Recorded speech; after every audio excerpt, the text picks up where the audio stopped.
इस video lecture के अंदर हम जो meritorious food chemistry lecturer cadre exam 2021 का सेट सी डिस्कस कर रहे थे। अब इसमें हम आज दूसरा पार्ट करेंगे और दूसरे पार्ट में हम क्वेश्चन नंबर 41 से स्टार्ट करेंगे। सबसे पहले जो 41 पे क्वेश्चन है वो रिएक्शन दिया गया है हमें फिनोल का NaOH और क्लोरोफॉर्म के साथ और उसके बाद जिंक डस्ट ऐड किया हुआ है, और दूसरा रिएक्शन है NaOH के साथ in the presence of carbon tetrachloride. और इन दोनों के केस में हमें प्रोडक्ट पूछा गया है कि प्रोडक्ट क्या होगा। तो सबसे पहले आपने जो नोट करना है कि जो फर्स्ट रिएक्शन है इस केस में वो NaOH और क्लोरोफॉर्म की प्रेजेंस में है, और फिनोल जब भी सोडियम हाइड्रोक्साइड और क्लोरोफॉर्म की फॉर्म प्रेजेंस में रिएक्ट करते हैं that is Rymer diamond reaction. और इस रिएक्शन में क्लोरोफॉर्म और NaOH के कॉम्बिनेशन से बेसिकली एक इंटरमीडिएट जनरेट होता है जिसे हम बोलते हैं डाइक्लोरोकार्बिन, और ये डाइक्लोरोकार्बिन फिनोल पे अटैक करता है और उसकी ऑर्थो पोजीशन पे सब्स्टिट्यूशन हो जाता है। ये एक तरीके का इलेक्ट्रोफाइल है डाइक्लोरोकार्बिन, और सब्स्टिट्यूशन होने के बाद सब्सीक्वेंट रिएक्शंस में ये हमें फाइनल प्रोडक्ट जो देगा वो देगा सैलिसिल एल्डिहाइड। बेसिकली जो सैलिसिल एल्डिहाइड है ये 2 हाइड्रोक्सी बेंजल्डिहाइड है। तो पहले स्टेप में क्लोरोफॉर्म और NaOH की प्रेजेंस में जो हमारा प्रोडक्ट होगा वो सैलिसिल एल्डिहाइड होगा, दैट इज 2 हाइड्रोक्सी बेंजल्डिहाइड। अब दूसरे स्टेप में इसमें जिंक डस्ट ऐड किया हुआ है, और जिंक आपको पता है एक्सीलेंट रिड्यूसिंग एजेंट है,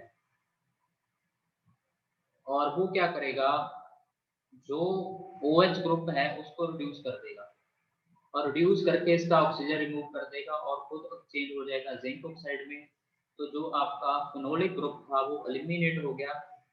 अब आपके पास सिर्फ क्या रह गया, कार्बोनिल ग्रुप जो कि एल्डिहाइड ग्रुप है वो रह गया। तो ये आपका जो प्रोडक्ट आ गया वो आ गया बेंजल्डिहाइड। तो पहले स्टेप में राइमर टाइमर रिएक्शन से बन रहा है सैलिसिल एल्डिहाइड, और दूसरे स्टेप में जिंक रिडक्शन, उसकी रिडक्शन करके जिंक डस्ट उसको कन्वर्ट कर रहा है सैलिसिल एल्डिहाइड में, फिनोलिक ऑक्सीजन को रिमूव कर रहा है जिंक बेसिकली। और जो दूसरा रिएक्शन हमें दिया गया है this is the extended form of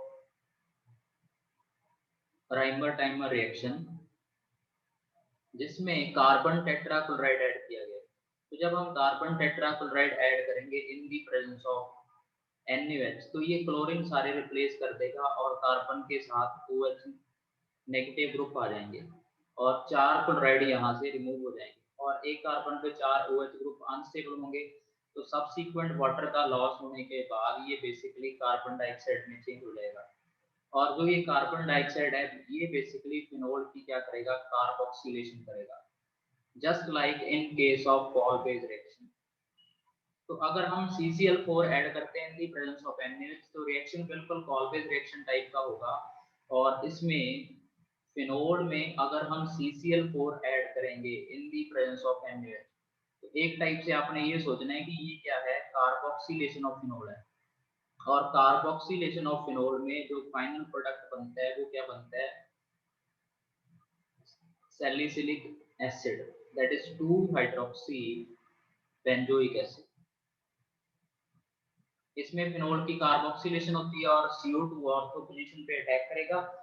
तो आपका जो ए प्रोडक्ट है इस रिएक्शन में वो क्या है, बेंजल्डिहाइड है, और जो बी प्रोडक्ट है वो क्या है, सैलिसिलिक एसिड है। तो इस वे से आपका जो फाइनल आंसर होगा इस क्वेश्चन का दैट इज ऑप्शन डी। उसके बाद जो नेक्स्ट क्वेश्चन है वो रिलेटेड है विद नेप्थलीन।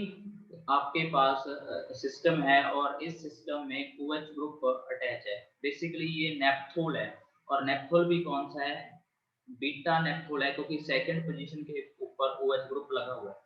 तो फ्यूज्ड यहाँ पे रिंग्स हैं, उसके बाद ये फर्स्ट पोजीशन है, ये सेकंड, ये थर्ड और ये फोर्थ, ठीक है। उसके बाद ये नेक्स्ट फिफ्थ और 6 7 8 और 9 और 10 ये पोजीशंस है। और आपको ये पूछा गया है कि जो नेप्थोल होगा, नेप्थोल के केस में जो 2 नेप्थोल है, उसके केस में जो अगला इलेक्ट्रोफिलिक सब्स्टिट्यूशन होगा वो कौन से कार्बन पे होगा? क्या फर्स्ट पे होगा, क्या थर्ड पे होगा, या फोर्थ पे होगा, या सिक्स पे होगा? तो इसके लिए आपने बेसिक पॉइंट ये समझने हैं कि अगर नेप्थलीन के केस में हम देखें, तो जो इलेक्ट्रोफिलिक सब्स्टिट्यूशन होते हैं सेकंड, एक सब्स्टिट्यूशन होने के बाद उनकी ओरिएंटेशन कैसे डिसाइड करनी है आपने?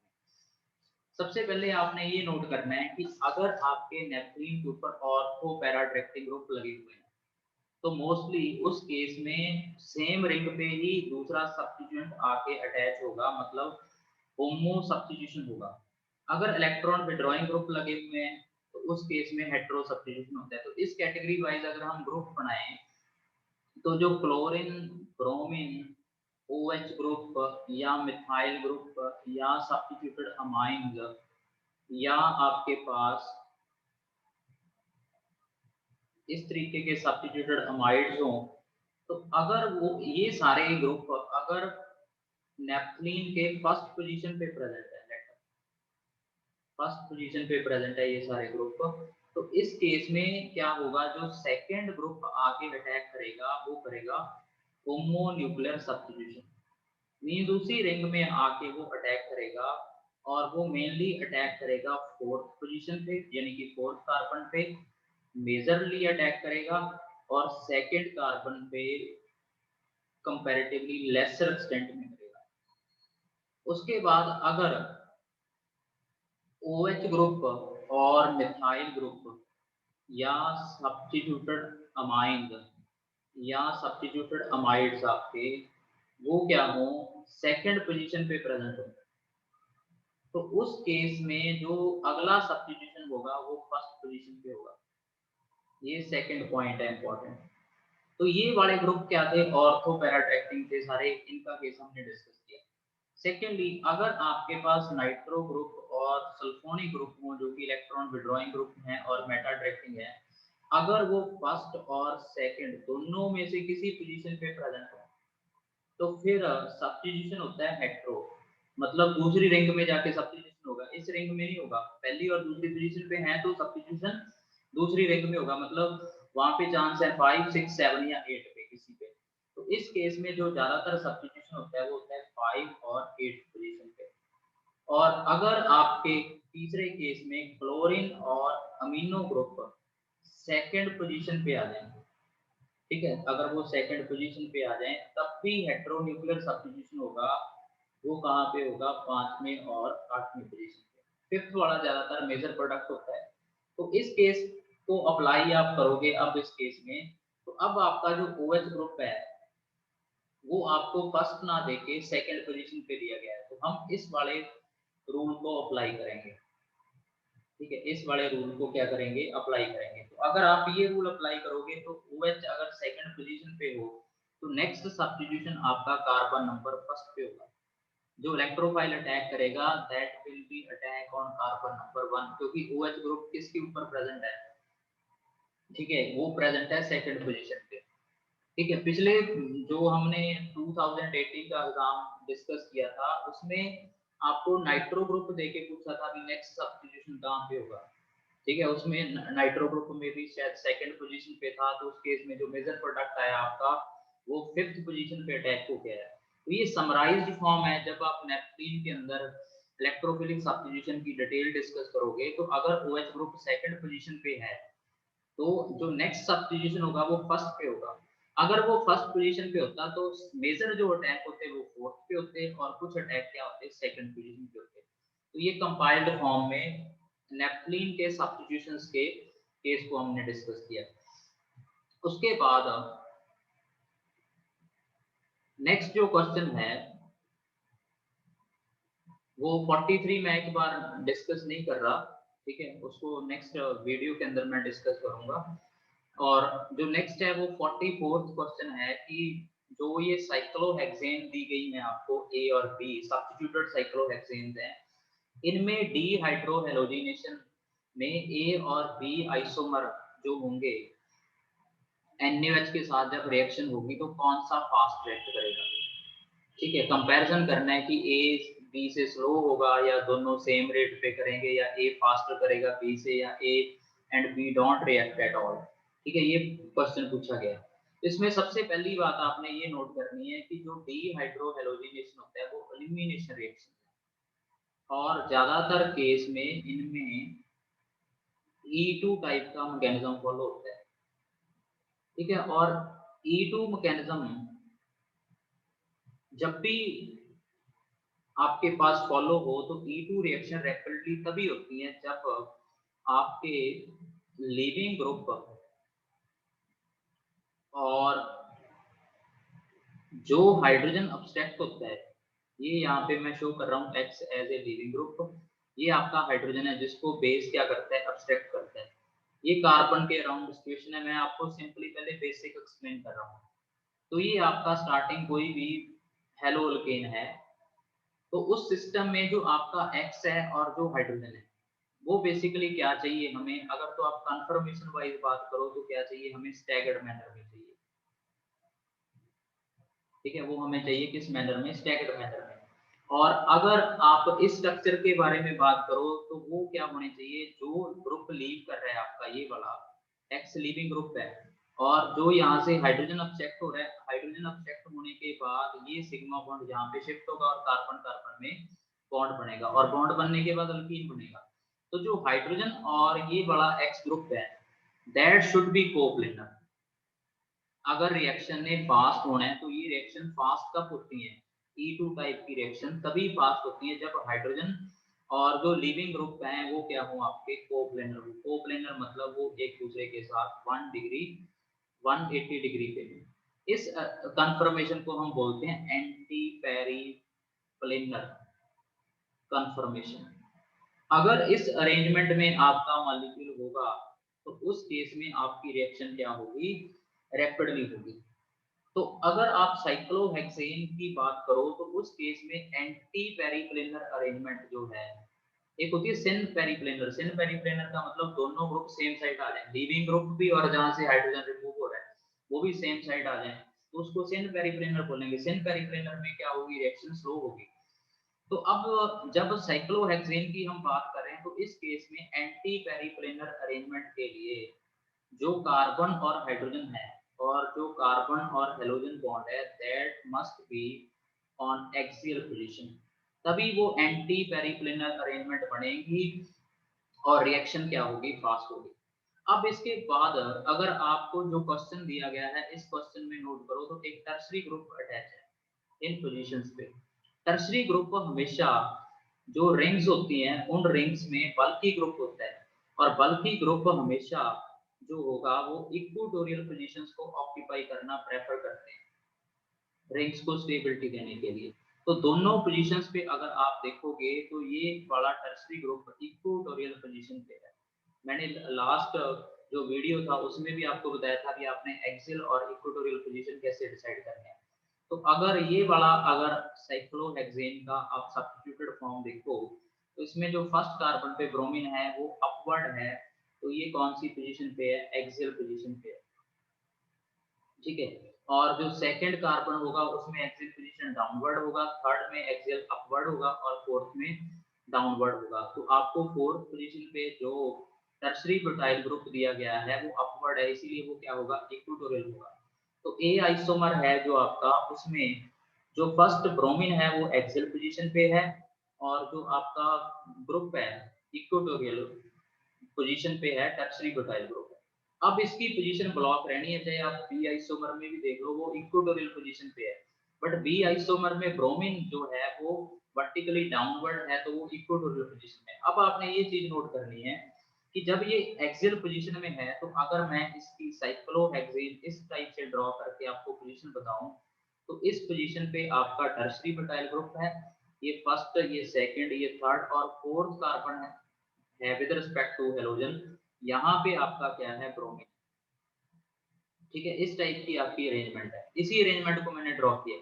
और अगर आपका जो बी आइसोमर आप देखोगे तो उस आइसोमर में क्या है, बी में यहाँ पे ब्रोमीन है, अब वो इक्वेटोरियल पोजीशन में है, और आपका टर्सरी ग्रुप क्या है, इस इक्वेटोरियल पोजीशन पे ही है, और इक्वेटोरियल पोजीशन ब्लॉक रहेगी, और ये ब्लॉक पोजीशन क्या करेगा, रिंग की फ्लिपिंग नहीं होने देगा। बल्कि ग्रुप है तो ये रिंग की फ्लिपिंग बंद कर देगा। जब भी रिंग फ्लिप होता है ना साइक्लोहेक्सेन में, तब एक्सियल और इक्वेटोरियल पोजीशन एक्सचेंज हो जाते हैं। अगर जो ब्रोमीन आपका इक्वेटोरियल पोजीशन पे है, अगर इसे रिंग को फ्लिप करने का मौका मिलता चेयर फॉर्म को, तो फ्लिप करते ही ब्रोमीन इक्वेटोरियल से एक्सियल पे आ जाता। बट वो मौका क्यों नहीं मिल रहा, क्योंकि टर्सरी ब्यूटाइल ग्रुप ने ये वाली इक्वेटोरियल पोजीशन ब्लॉक कर रखी है। दोनों में देखो तो यहाँ पे रिंग फ्लिपिंग का मौका नहीं है। और जो आपको ये वाला फॉर्म नजर आ रहा है, ठीक है, ये वाला फॉर्म नजर आ रहा है, इस फॉर्म को अगर मैं ड्रॉ करूं तो ये इस टाइप का फॉर्म है, जिसमें आपका एक ग्रुप जो टर्सरी ब्यूटाइल ग्रुप है वो तो इक्वेटोरियल पोजीशन पे है, और ये ब्रोमीन भी आपका क्या है, इक्वेटोरियल पोजीशन पे है। ठीक है, यहाँ पे आपका जो एक ग्रुप था वो एक्सियल पोजीशन पे था, और दूसरा क्या था, इक्वेटोरियल पोजीशन पे था। तो ये दो फॉर्म थे। अब हमने जो बात की है पहले कि इस रिंग को फ्लिप होने का मौका नहीं है, मतलब ये ब्रोमीन जो है हेलोजन वाला, ये वाला ग्रुप, ये एक्सियल पोजीशन पे नहीं जा सकता। और साइक्लोहेक्सेन में मैंने आपको एक बात कही, अभी एंटी पेरिप्लेनर होने के लिए कार्बन और हाइड्रोजन, जो इसके नेबरिंग पोजीशन के कार्बन के साथ हाइड्रोजन बॉन्ड होंगे ना बीटा पोजीशन के, क्योंकि बीटा एलिमिनेशन होता है डिहाइड्रोहेलोजिनेशन में, तो ब्रोमीन उनके साथ क्या होना चाहिए था, कार्बन और हेलोजन बॉन्ड का एक्सियल पोजीशन में होना चाहिए था। बट यहाँ पे इक्वेटोरियल में है, और इस इक्वेटोरियल को रिंग फ्लिपिंग के थ्रू एक्सियल में भी कन्वर्ट होने का मौका नहीं है, क्योंकि इक्वेटोरियल पोजीशन पे फोर्थ कार्बन पे टर्सरी ब्यूटाइल ग्रुप ने इस रिंग फ्लिपिंग को ब्लॉक कर रखा है। तो एक्सियल पोजीशन पे यहीं पे मिलेगा, और यहाँ पे जो कार्बन हाइड्रोजन बॉन्ड है वो एंटी पेरिप्लेनर होगा किसके साथ, नेबरिंग ग्रुप के कार्बन हाइड्रोजन बॉन्ड के साथ, जिस वजह से ये वाला जो आपका आइसोमर है जो कि ए है आपका, this will react fast during the dehydrohalogenation reaction.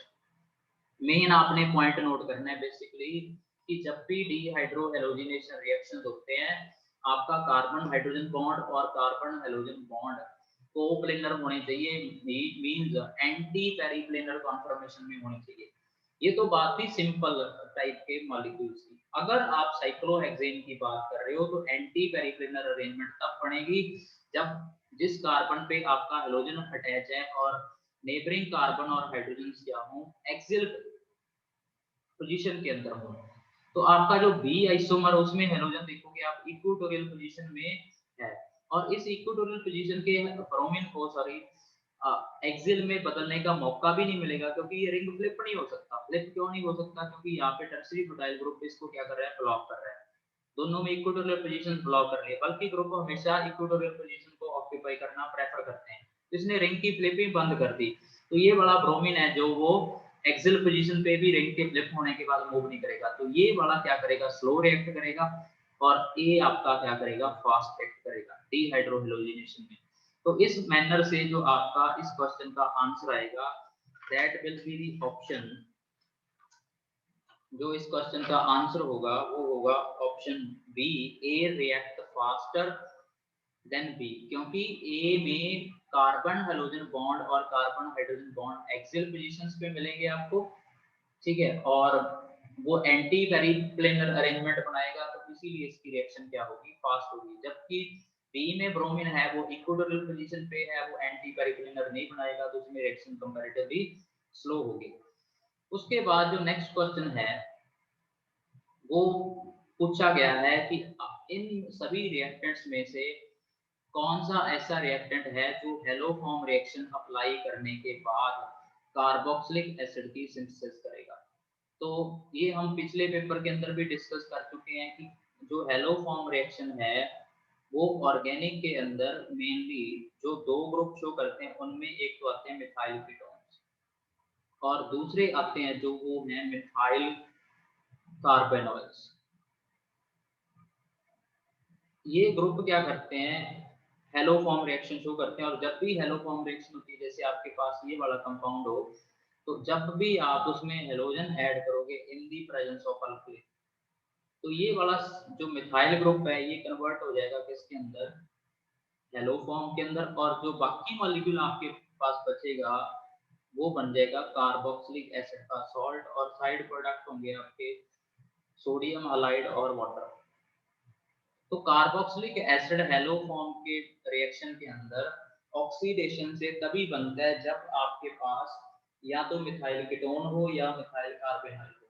पहली बात तो ये सारे ही कीटोन आपको ग्रुप दिए गए हैं, और कीटोन में भी अगर आप देखोगे फर्स्ट जो आपको सिचुएशन दी गई है उसमें बेंजीन रिंग के बाद फिर कार्बन ऑक्सीजन डबल बॉन्ड है, यहाँ पे आपका जो है वो CH2 ग्रुप है और यहाँ पे CH2 ग्रुप है। तो ये वाला तो मिथाइल कीटोन नहीं है, क्योंकि C डबल बॉन्ड होके नेबरिंग पोजीशन पे कहीं पे भी CH3 ग्रुप नहीं है, तो ये एलोफॉर्म रिएक्शन शो नहीं करेगा। उसके बाद जो आपका सेकंड मॉलिक्यूल है, सेकंड मॉलिक्यूल में C डबल बॉन्ड O के एक तरफ तो tertiary butyl type group present है, अगर आप नोट करो तो ठीक है। और दूसरी तरफ यहाँ पे जो ये वाला कार्बन आपको नजर आ रहा है ये CH3 है, और यहाँ पे जो कार्बन नजर आ रहा है वो इसमें अंदर में है। तो एक तरफ आपके पास यहाँ पे क्या प्रेजेंट है, मिथाइल कीटोन प्रेजेंट है। तो ये वाला ग्रुप क्या करेगा, रिएक्ट करेगा, और रिएक्ट करने के बाद आपको कार्बोक्सिलिक एसिड देगा। अब इस केस में जो C डबल बॉन्ड है इसके साथ यहाँ पे CH2 है, यहाँ पे CH3 है, तो ये भी मिथाइल कीटोन नहीं है, ये भी रिएक्ट करेगा। अब इसमें बेंजीन रिंग आ गया, इस तरफ टर्शरी ब्यूटाइल ग्रुप टाइप आ गया, तो ये भी मिथाइल कीटोन नहीं है, तो ये भी नहीं रिएक्ट करेगा, और रिएक्ट करके आपके पास कार्बोक्सिलिक एसिड नहीं आएगा। तो इन सभी मॉलिक्यूल्स में से B ही ऐसा है जो मिथाइल कीटोन है, और मिथाइल कीटोन ही हेलो फॉर्म रिएक्शन के अंदर ऑक्सीडेशन के बाद आपको कार्बोक्सिलिक एसिड देंगे। तो ये क्वेश्चन था हेलो फॉर्म रिएक्शन से लिंक। उसके बाद आपको पूछा गया है कि SN2 रिएक्शंस में इन अल्काइल हलाइड की रिएक्टिविटी का ऑर्डर क्या होगा। तो जब भी SN2 सब्स्टिट्यूशन होता है तो आपने नोट करना है SN2 रिएक्शंस का मतलब है bye molecular nucleophilic substitution reactions. और इन रिएक्शंस में बेसिकली रिएक्शन सिंगल स्टेप में होता है और प्रोसीड करता है थ्रू ट्रांजिशन स्टेट। और ट्रांजिशन स्टेट की स्टेबिलिटी को कई फैक्टर क्या करते हैं, इफेक्ट करते हैं, और उनमें से सबसे इंपॉर्टेंट फैक्टर है स्टीरिक फैक्टर, स्टीरिक हिंड्रेंस। जितनी स्टीरिक हिंड्रेंस ज्यादा होगी SN2 रिएक्शन उतने ही स्लो होंगे। तो अगर आप देखो कार्बन के साथ आपको जो ग्रुप दिए गए हैं उसमें सबसे पहले ये वाली सिचुएशन है आपके पास RCH2X, और दूसरी सिचुएशन में कार्बन के अराउंड 2 अल्काइल ग्रुप हैं, इसमें स्टीरिक हिंड्रेंस बढ़ गई क्योंकि R ग्रुप क्या है, अल्काइल, अल्काइल बल्कि है। और तीसरा दिया गया है आपको तीनों के तीनों R अल्काइल ग्रुप हैं, तो ये टर्शरी हलाइड है, ये सेकेंडरी है, और ये प्राइमरी। तो प्राइमरी में सबसे कम स्टीरिक हिंड्रेंस है, तो ये SN2 में सबसे फास्ट रिएक्ट करेगा। तो ये वाला सबसे फास्ट, सेकेंडरी उससे स्लो, और टर्शरी सबसे स्लो। तो ट्रांजिशन स्टेट की जो स्टेबिलिटी है, ठीक है, वो कौन डिसाइड करेगा, वो डिसाइड करेगा स्टीरिक फैक्टर। जब हेलोजन लीव करेगा तो साइमल्टेनियसली क्या करेगा, न्यूक्लियोफाइल अटैक करेगा। दोनों स्टेप एक ही टाइम पे हो गए। अब न्यूक्लियोफाइल फ्रंट साइड से तो अटैक नहीं कर सकता, इसीलिए इन्वर्जन ऑफ कॉन्फ़िगरेशन होता है, तो वो क्या करता है, बैक साइड से अटैक करता है। अब बैक साइड से भी जितने इस कार्बन के राउंड बल्कि ग्रुप ज्यादा होंगे, यहाँ पे हाइड्रोजन है दो जो कंपैरेटिवली स्मॉल साइज के, यहाँ पे हाइड्रोजन एक ही है, तो जैसे जैसे हाइड्रोजन कम होते जाएंगे, अल्काइल ग्रुप बढ़ते जाएंगे, तो कार्बन जिस पे अटैक करना है न्यूक्लियोफाइल ने, वो अटैक डिफिकल्ट होता जाएगा। तो प्राइमरी सबसे ज्यादा रिएक्टिव, सेकेंडरी उससे कम रिएक्टिव, और टर्शरी सबसे कम रिएक्टिव होते हैं अल्काइल हलाइड में जब हम बात करते हैं SN2 रिएक्शंस में रिएक्टिविटी की। SN1 में ये ऑर्डर रिवर्स हो जाता, क्योंकि SN1 यूनिमॉलिक्यूलर न्यूक्लियोफिलिक सब्स्टिट्यूशन है, उनमें इंटरमीडिएट बनता, और इंटरमीडिएट उनमें बनता है कार्बोक्टाइन, और कार्बोक्टाइन स्टेबल होता है टर्शरी। तो अगर आपको यही क्वेश्चन SN1 के बारे में पूछा जाता तो फिर उस केस में आंसर बनता आपका ऑप्शन सी। बट अब हमें SN2 में पूछा गया तो आपका ऑप्शन बनेगा इस केस में ऑप्शन बी। तो इस क्वेश्चन का जो आंसर आएगा दैट इज ऑप्शन बी।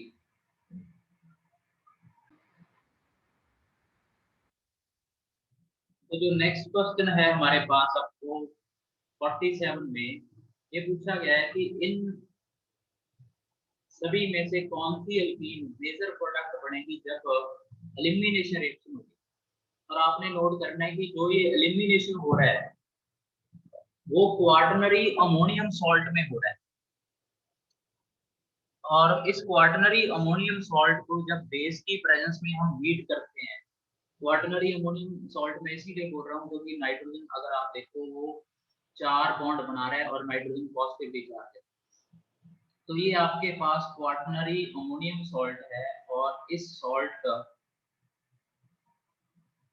को जब भी हम बेस की प्रेजेंस में हीट करेंगे तो हीट करने से आपको अल्कीन मिलेगा। बट ये रिएक्शन है बेसिकली हॉफमैन एलिमिनेशन रिएक्शन। जब भी हम क्वार्टनरी अमोनियम सॉल्ट्स को हीट करते हैं in the presence of base OH negative, तो उसके बाद आपको अल्कीन एज ए प्रोडक्ट मिलता है। और इसमें रिड्यूस सिलेक्टिविटी क्या है कि आपको लीस्ट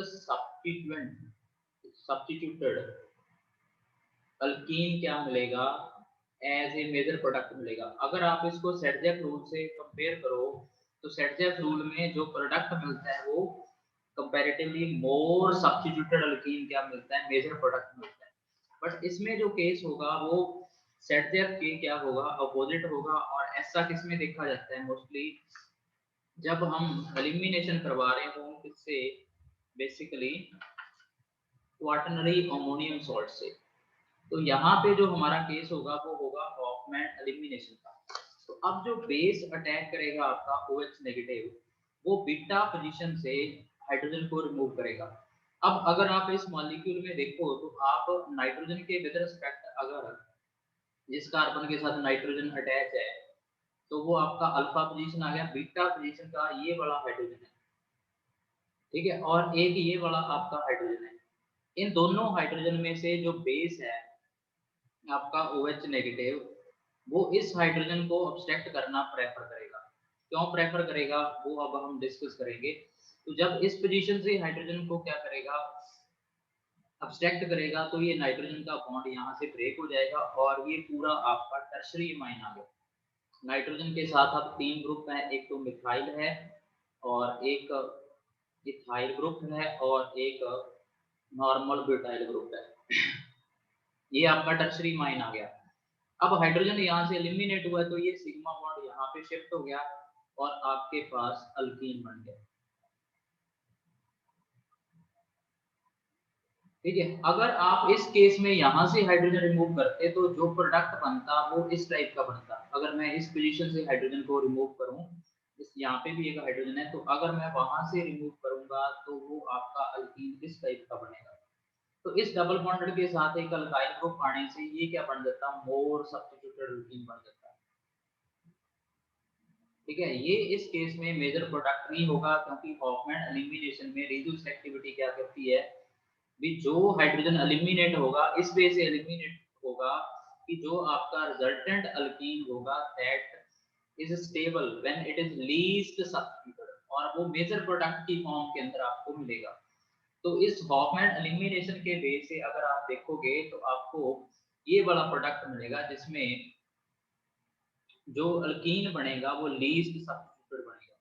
यहाँ पे अगर अल्कीन बन रहा है तो इस कार्बन के साथ मिथाइल ग्रुप के सब्स्टिट्यूशन आने से ये मोर सब्स्टिट्यूटेड अल्कीन बनता है। तो पहली बात तो ब्यूट 1 और इथेन का तो कोई चांस ही नहीं है, इन दोनों में से ये वाला अल्कीन बनेगा। और इस अल्कीन के मेजर प्रोडक्ट नहीं होगा क्योंकि ये वाला सॉरी जो आपका ऑप्शन डी है ये वाला अल्कीन आपका फॉर्म हो रहा है, सी वाला ऑप्शन आपका नहीं है क्योंकि इस सी मॉलिक्यूल में मोर सब्स्टिट्यूटेड अल्कीन है, डी में क्या है लेसर सब्स्टिट्यूटेड है। तो हॉफमैन एलिमिनेशन में लेसर या लीस्ट सब्स्टिट्यूटेड अल्कीन क्या होता है, मेजर प्रोडक्ट होता है। ये केस ऑब्जर्व किया जाता है मोस्टली अल्काइल क्लोराइड्स में। और दूसरा केस होता है इसका क्वार्टनरी अमोनियम सॉल्ट को जब भी हम बेस की फॉर्म प्रेजेंस में हीट करते हैं तो हीट करने से tertiary amine as a side product eliminate हो रहे हैं और आपके पास क्या बन रहा है, अल्कीन बन रहा है, जो क्या होगा लीस्ट सब्स्टिट्यूटेड मेजर प्रोडक्ट होगा अल्कीन। उसके बाद जो नेक्स्ट क्वेश्चन है वो बेसिकली आपको बिटिंग रिएक्शन के दौरान की एक हॉर्नर बिटिंग रिएक्शन जो कि अल्कीन प्रिपेयर करने के लिए यूज किया जाता है, उसका रिएजेंट पूछा गया। बेसिकली जब हम अगर बिटिंग रिएक्शन देखें तो बिटिंग रिएक्शन में क्या होता है कि जो आपके कार्बोनिल कंपाउंड होते हैं, अगर हम उनमें फॉस्फोरस येलाइड्स ऐड करें, फॉस्फोरस येलाइड का मतलब बेसिकली क्या होता है, ये होते हैं अल्काइल्डीन फॉस्फीन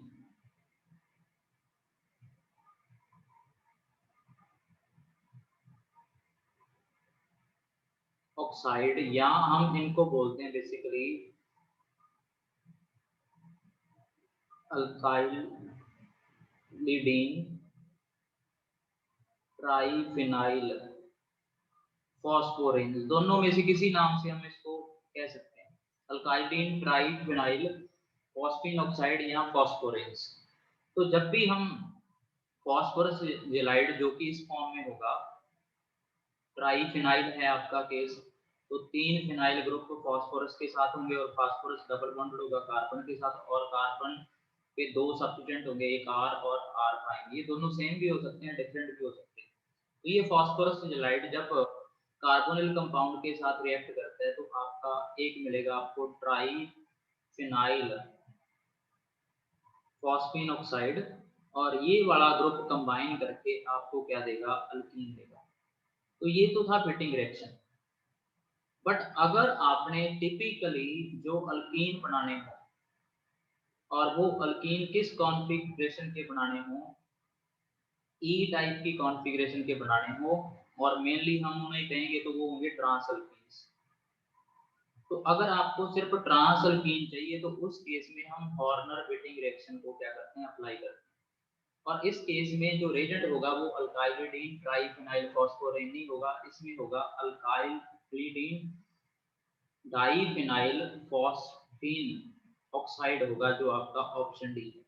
तो इसमें बिटिंग रिएक्शन में थोड़ी सी क्या है मॉडिफिकेशन है, जब हम बिटिंग हॉर्नर रिएक्शन की बात करते हैं तो उसमें जो आपका रेजेंट होता है वो डाइफिनाइल, ठीक है, ट्राइफिनाइल नहीं है, बिटिंग रिएक्शन में यूज होता है जो उसके साथ, उसके बाद फास्फोरस, उसके साथ डबल बॉन्डेड ऑक्सीजन, फिर यहाँ पे कार्बन और नेगेटिवली चार्ज होगा कार्बोनाइल की टाइप, ये वाला ग्रुप होगा। और ये वाला ग्रुप एल्डिहाइड और कीटोन के साथ रिएक्ट करके आपको जो अल्कीन देगा वो अल्कीन कौन से टाइप का होगा, कौन सी कॉन्फ़िगरेशन का होगा, ई कॉन्फ़िगरेशन का होगा। तो इसमें आपको रेजेंट पूछा गया था, ये स्लाइड मॉडिफिकेशन है किसकी, बिटिंग रिएक्शन की। बिटिंग रिएक्शन में रेजेंट यूज होता है अल्काइलिडीन ट्राइफिनाइल फॉस्फोरेंस, ठीक है, और इसमें यूज होते हैं alkyl diphenyl phosphine oxide type के रेजेंट। और इसकी एडवांटेज क्या है कि ये आपको टिपिकली रिएक्शन के बाद जो अल्कीन देगा वो अल्कीन क्या होंगे, किस कॉन्फ़िगरेशन के होंगे, टिपिकली ई के होंगे, जिनको हम क्या बोलेंगे, ट्रांस अल्कीन बोलेंगे।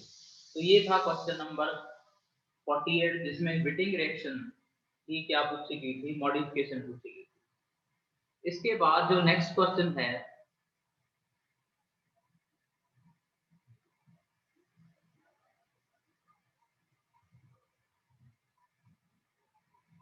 49, इसमें पूछा गया है हमें कि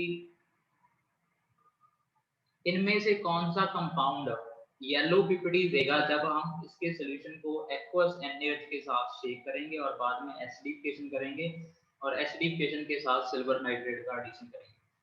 अब सबसे पहले आपने नोट करना है कि जब भी आप एक्वस NaOH के साथ रिएक्शन करवा रहे हो, इसका मतलब OH नेगेटिव आपका अटैक करेगा किसकी फॉर्म के अंदर, न्यूक्लियोफाइल की फॉर्म के अंदर। और हेलोजेंस में सबसे बेस्ट लिविंग ग्रुप होता है आयोडीन, उससे कम लिविंग टेंडेंसी है Br नेगेटिव की, उससे कम है Cl नेगेटिव की। तो इन सभी कंपाउंड्स में अगर आप देखोगे, पहली बात तो क्लोरीन से ज्यादा इजीली लीव करेगा आयोडीन, और आयोडीन भी तभी लीव करेगा जब वो sp3 हाइब्रिड कार्बन के साथ होगा। ये वाला आयोडीन आपका sp2 हाइब्रिड कार्बन के साथ है, तो इसकी लीविंग टेंडेंसी क्या होगी, 4 होगी। ये वाला जो आयोडीन है आपका वो sp3 कार्बन के साथ है, इसकी लीविंग टेंडेंसी ज्यादा होगी। ये वाला आपका आयोडीन अगेन sp2 के साथ है, इसकी लीविंग टेंडेंसी कम है, और ये भी sp2 के साथ है, इसकी लीविंग टेंडेंसी कम है। क्लोरीन को हमने क्यों अब नहीं कंसिडर किया, क्योंकि क्लोरीन कंपैरेटिवली आयोडाइड से पुअर लिविंग ग्रुप है। तो हमने ये वाले ऑप्शंस को कट कर दिया, क्लोरीन वाले।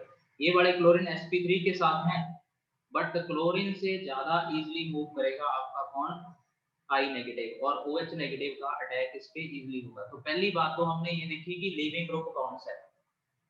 ठीक है, बेटर लिविंग ग्रुप है हेलोजन, जो उनमें आयोडीन, और आयोडीन फिर हमने देखा कि वो sp3 के साथ है या sp2 के साथ है।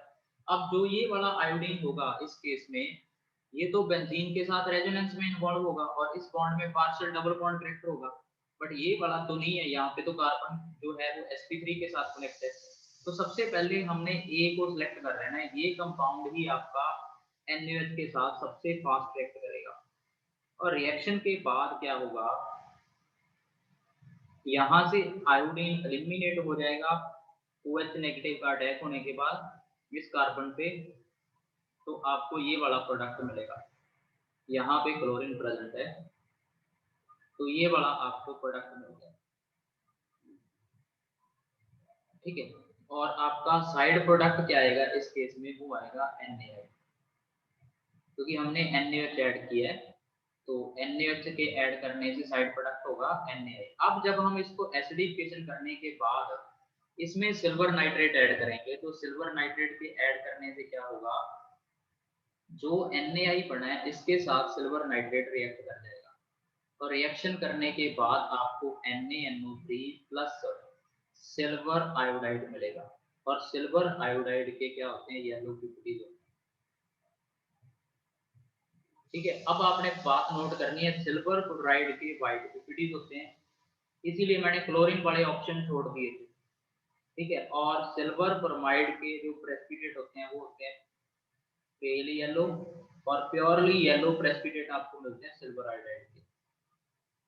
ठीक है, इसीलिए मैंने ऑप्शन ए सिलेक्ट किया था, क्योंकि येलो पीपीडीज की यहाँ पे बात हुई थी। तो येलो पीपीडी तभी बन सकते हैं जब आयोडीन लीव करे।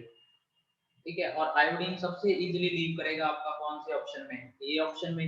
इसीलिए सबसे जो सूटेबल आंसर होगा इसका वो होगा ऑप्शन ए, जिसमें येलो प्रेसिपिटेशन होगी, क्योंकि सी में कम चांस है, क्योंकि आयोडीन लीव इजीली नहीं करेगा।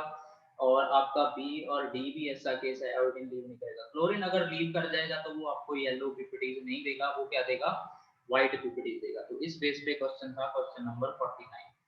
उसके बाद जो नेक्स्ट क्वेश्चन है क्वेश्चन 50, इसमें पूछा गया है कि अगर हमने सिंथेसिस करनी हो मेटा ब्रोमोफिनोल की बेंजीन से, तो हम कौन से सीक्वेंस को यूज करें। सबसे पहले हमारा स्टार्टिंग है जो वो बेंजीन है, और हमने जाना है एंड प्रोडक्ट तक, जो कि है आपका मेटा ब्रोमोफिनोल है। तो सबसे पहले आपने नोट करना है, मेटा पोजीशन पे ब्रोमीन तब लग सकती है जब बेंजीन पे इलेक्ट्रॉन विड्रॉइंग ग्रुप हो।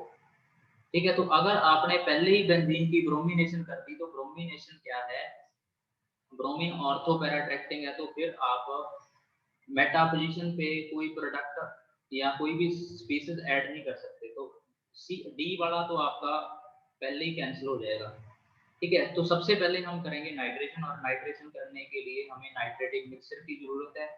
तो हम बेंजीन में नाइट्रेटिक मिक्सर ऐड करके क्या कर देंगे, इसकी नाइट्रेशन कर देंगे। तो नाइट्रेशन करने के बाद आपका नाइट्रोबेंजीन बन जाएगा। अब अगर हम इसकी ब्रोमिनेशन करते हैं, तो ब्रोमिनेशन किस पोजीशन पे होगी, मेटा पोजीशन पे होगी। तो मेटा ब्रोमो टाइप का आपका कंपाउंड बन गया। अब आपने सिंपली क्या करना है, इस NO2 ग्रुप को हटा के OH ग्रुप में कन्वर्ट करना है। और इसको करने का मेथड क्या है, सबसे पहले आप इसे अमीनो ग्रुप में बदलो, और अमीनो ग्रुप में बदलने के लिए आपको इसकी रिडक्शन करनी पड़ेगी। रिडक्शन करने के लिए आप टिन और HCl या आयरन HCl का कॉम्बिनेशन यूज कर सकते हो, ये एज ए रिड्यूसिंग एजेंट काम करेंगे। और जैसे ही ये अमीनो ग्रुप में आ गया, तब आपने इसका डाइजोनियम सॉल्ट बनाना है through the process of diazotization. तो उस केस में आपने ऐड करना है इसमें NaNO2 प्लस HCl, और टेम्परेचर रखना है 0 से 5 डिग्री के बीच। और जैसे ही डाइजोनियम सॉल्ट बनेगा, हम डाइजोनियम सॉल्ट की अगर हाइड्रोलिसिस कर दें, तो यहाँ से नाइट्रोजन क्या हो जाएगा, एलिमिनेट हो जाएगा इन दी फॉर्म ऑफ NO2, और OH ग्रुप इस रिंग पे आ जाएगा। तो डाइजोनियम सॉल्ट की हाइड्रोलिसिस से डाइजोनियम सॉल्ट बदल जाते हैं फिनोल में। तो ये सीक्वेंस रहेगा, पहले नाइट्रेशन, फिर ब्रोमिनेशन, फिर रिडक्शन, फिर डाइजोनियम सॉल्ट, और डाइजोनियम सॉल्ट की हाइड्रोलिसिस से क्या बनेगा आपका मेटा ब्रोमो फिनोल बनेगा। तो करेक्ट आंसर जो रहेगा आपका इस केस में दैट इज ऑप्शन ए। ठीक है, ये चीज आपने नोट करनी है। हाइड्रोलिसिस अगर तीसरे स्टेप में कर रहे हो तो तीसरे स्टेप में तो नाइट्रो और जो मेटाब्रोमो नाइट्रो टाइप का कंपाउंड है उसकी हाइड्रोलिसिस से फर्दर कोई पॉसिबिलिटी नहीं है आपके पास। तो सबसे जो करेक्ट ऑप्शन है आपको बेंजीन से मेटाब्रोमो फिनोल जाने का वो है ऑप्शन ए। उसके बाद जो क्वेश्चन 51 है इसमें हमें पूछा गया है कि इन सभी रिएक्शंस में से कौन सी रिएक्शन ऐसी है जिसमें कार्बन कार्बन बॉन्ड फॉर्म नहीं होगा। तो अगर आप इन सभी रिएक्शंस में नोट करो, सबसे पहली रिएक्शन आपको दी गई है फ्रीडल क्राफ्ट असाइलेशन रिएक्शन। तो जब भी हम फ्रीडल क्राफ्ट असाइलेशन करते हैं, लेट हम एग्जांपल लें बेंजीन का, तो फ्रीडल क्राफ्ट असाइलेशन में हम एसिड क्लोराइड या एसिटिक एनहाइड्राइड ऐड करते हैं in the presence of anhydrous AlCl3। तो जब भी हम रिएक्शन करेंगे तो रिएक्शन के बाद इलेक्ट्रोफिलिक एरोमेटिक सब्स्टिट्यूशन होगा, हाइड्रोजन को सब्स्टिट्यूट कर जाएगा कौन सा असाइल ग्रुप। तो इस टाइम आप देखोगे जो आपका अटैकिंग इलेक्ट्रोफाइल था वो इस टाइप का था, और ये इलेक्ट्रोफाइल आपका रेजोनेंस स्टेबलाइज था, इसने रिंग के कार्बन के साथ जाके कार्बन कार्बन बॉन्ड बनाया। तो फ्रीडल क्राफ्ट असाइलेशन में तो कार्बन कार्बन बॉन्ड फॉर्म होता है। दूसरा, अगर हम राइमर टाइमर रिएक्शन देखें तो फिनोल में जब हम NaOH और क्लोरोफॉर्म ऐड करते हैं तो सैलिसिलिक सैलिसल एल्डिहाइड बन जाता है, और उसमें भी रिंग की कार्बन के साथ कार्बोनिल ग्रुप का कार्बन क्या करता है, बॉन्ड फॉर्म करता है। तो सेकंड ऑप्शन में भी कार्बन कार्बन बॉन्ड है। जब भी हम अल्डोल कंडेंसेशन करते हैं तो अल्डोल कंडेंसेशन में भी अगर हम सेल्फ अल्डोल कंडेंसेशन का एग्जांपल लें तो दो ऐसे एल्डिहाइड जिनके पास अल्फा हाइड्रोजन हो, जब वो रिएक्ट करते हैं तो एक का अल्फा हाइड्रोजन रिमूव होने के बाद जो कार्बेनाइन बनता है उसका न्यूक्लियोफिलिक अटैक होता है कार्बोनिल कार्बन पे, और उसके बाद जब अल्डोल बनता है तो अल्डोल में भी कंडेंसेशन के टाइम एक मॉलिक्यूल के कार्बन का दूसरे मॉलिक्यूल के कार्बन के साथ क्या हो रहा है, बॉन्ड बन रहा है। और जो आपको ऑप्शन सी दिया गया है क्लेमेंसन रिडक्शन में क्या होता है, बेसिकली कार्बोनिल कंपाउंड में जब हम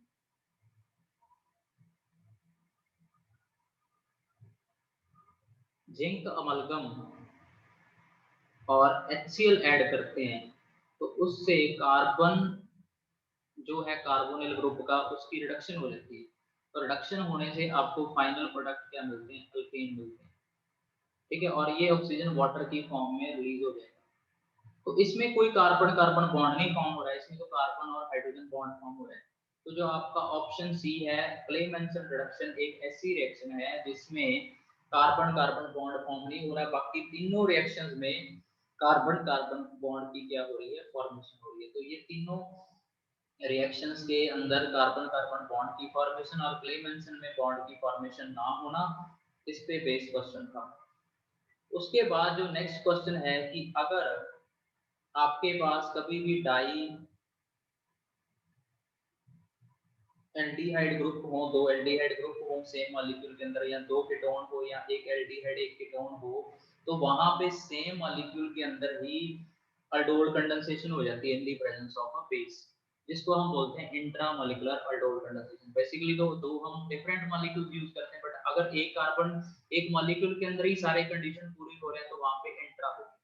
तो आपको जो मॉलिक्यूल दिया गया है इस केस में वो दिया गया है CH3 C डबल बॉन्ड हो, उसके बाद यहाँ पे CH2 ग्रुप है, फिर CH2 ग्रुप है आपके पास, और उसके बाद C डबल बॉन्ड हो CH3 ग्रुप है। तो कार्बोनिल ग्रुप के नेबरिंग पोजीशन पे अल्फा हाइड्रोजन है। तो इन हाइड्रोजन को सबसे पहले आके बेस क्या करेगा, एक्सेप्ट करेगा। तो मैं इस CH3 को इस फॉर्म में ले लेता हूँ, तो बेस क्या करेगा, इसके हाइड्रोजन को ऑब्स्ट्रैक्ट करेगा, और ऑब्स्ट्रैक्ट करने के बाद यहाँ पे कार्बेनाइन बनेगा, और वो कार्बेनाइन नेबरिंग कार्बोनिल ग्रुप की प्रेजेंस के कारण क्या होगा, रेजोनेंस स्टेबलाइज होगा।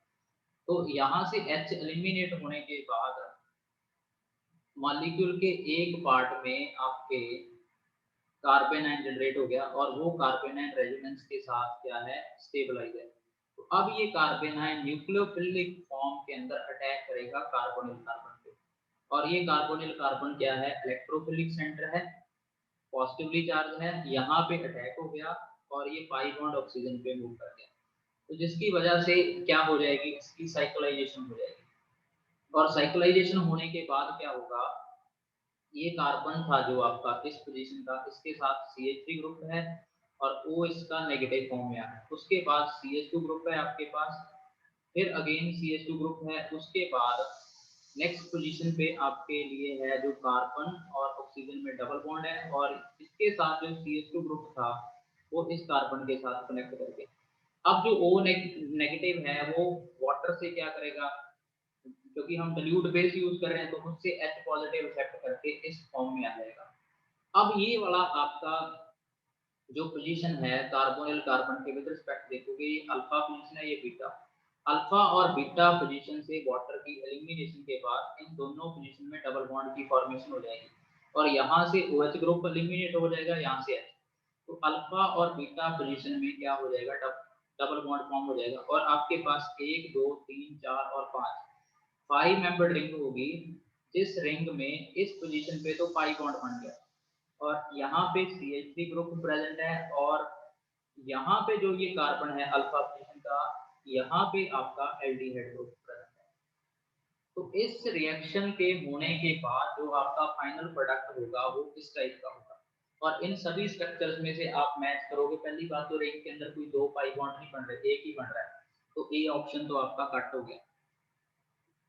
ठीक है, उसके बाद जो बाकी आपके ऑप्शन बच रहे हैं, इन ऑप्शंस में से आप इनके साथ मैच करके देखोगे, अगर आप नंबरिंग करो तो ये कार्बोनिल ग्रुप है, उसकी कीटोन की है, उसकी नंबरिंग 1 करोगे, ये 2 ये 3, तो थर्ड पोजीशन पे मिथाइल होना चाहिए C डबल बॉन्ड O के वजह से, इसमें तो सेकंड पे ही है, तो ये तो कट हो गया आपका।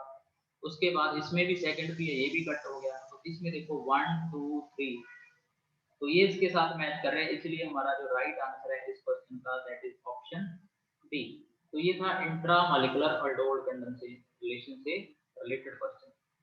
उसके बाद जो नेक्स्ट क्वेश्चन है वो है विक्टर मेयर टेस्ट से रिलेटेड, और विक्टर मेयर टेस्ट जब भी हम करते हैं तो ये प्राइमरी सेकेंडरी और टर्शियरी अल्कोहल की डिफरेंशिएशन के लिए यूज किया जाता है।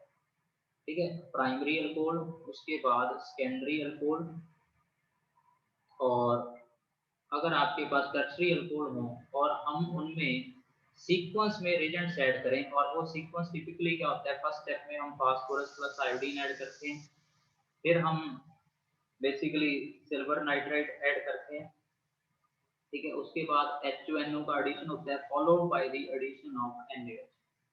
तो ये सीक्वेंस ऑफ रिएजेंट ऐड करने के बाद आपने नोट करना है, RBC टेस्ट भी हम इसको कह सकते हैं। अगर प्राइमरी अल्कोहल होंगे तो वो ब्लड रेड कलर देंगे, सेकेंडरी अल्कोहल होंगे तो वो ब्लू कलर देंगे, और अगर टर्शियरी अल्कोहल हुआ तो कलरलेस होगा, no colour, Victor Meyer test में। तो प्राइमरी सेकेंडरी और टर्शियरी इस बेसिस में क्या करते हैं, रिस्पॉन्ड करते हैं। अब मिथेनॉल और इथेनॉल को तो आप इससे डिफरेंशिएट नहीं कर सकते, क्योंकि मिथेनॉल प्राइमरी टाइप का अल्कोहल नहीं बनता। ठीक है, दूसरे में इथेनॉल और प्रोपेन 1 ओल दे रखा है, ये दोनों ही प्राइमरी है, तो दोनों ही ब्लड रेड कलर देंगे। अब उसके बाद आपको एक दिया गया है पेंटेन 2 ओल और एक है पेंटेन 3 ओल, ये दोनों ही आपके सेकेंडरी टाइप के अल्कोहल हैं। ठीक है, एक में पेंटेन 2 ओल है, एक में पेंटेन 3 ओल है, तो ये भी दोनों सेम टाइप से रिस्पॉन्ड करेंगे। अब जो प्रोपेन 1 ओल है और जो प्रोपेन 2 ओल है, ये प्राइमरी अल्कोहल है और ये कौन सा सेकेंडरी है, तो ये दोनों डिफरेंटली रिस्पॉन्ड करेंगे किसमें, विक्टर मेयर टेस्ट में। तो जो इन अल्कोहल में से आप कॉम्बिनेशन देखोगे, आप प्राइमरी और सेकेंडरी को विक्टर मेयर टेस्ट से डिस्टिंक्ट कर सकते हो। प्राइमरी देंगे ब्लड रेड कलर जब आप इस सीक्वेंस में रिएजेंट्स ऐड करोगे, और जो सेकेंडरी होंगे वो देंगे ब्लू कलर। तो इस बेस पे आप प्रोपेनॉल और प्रोपेन 2 ओल में डिस्टिंक्शन कर सकते हो। तो ये था हमारा क्वेश्चन नंबर 53।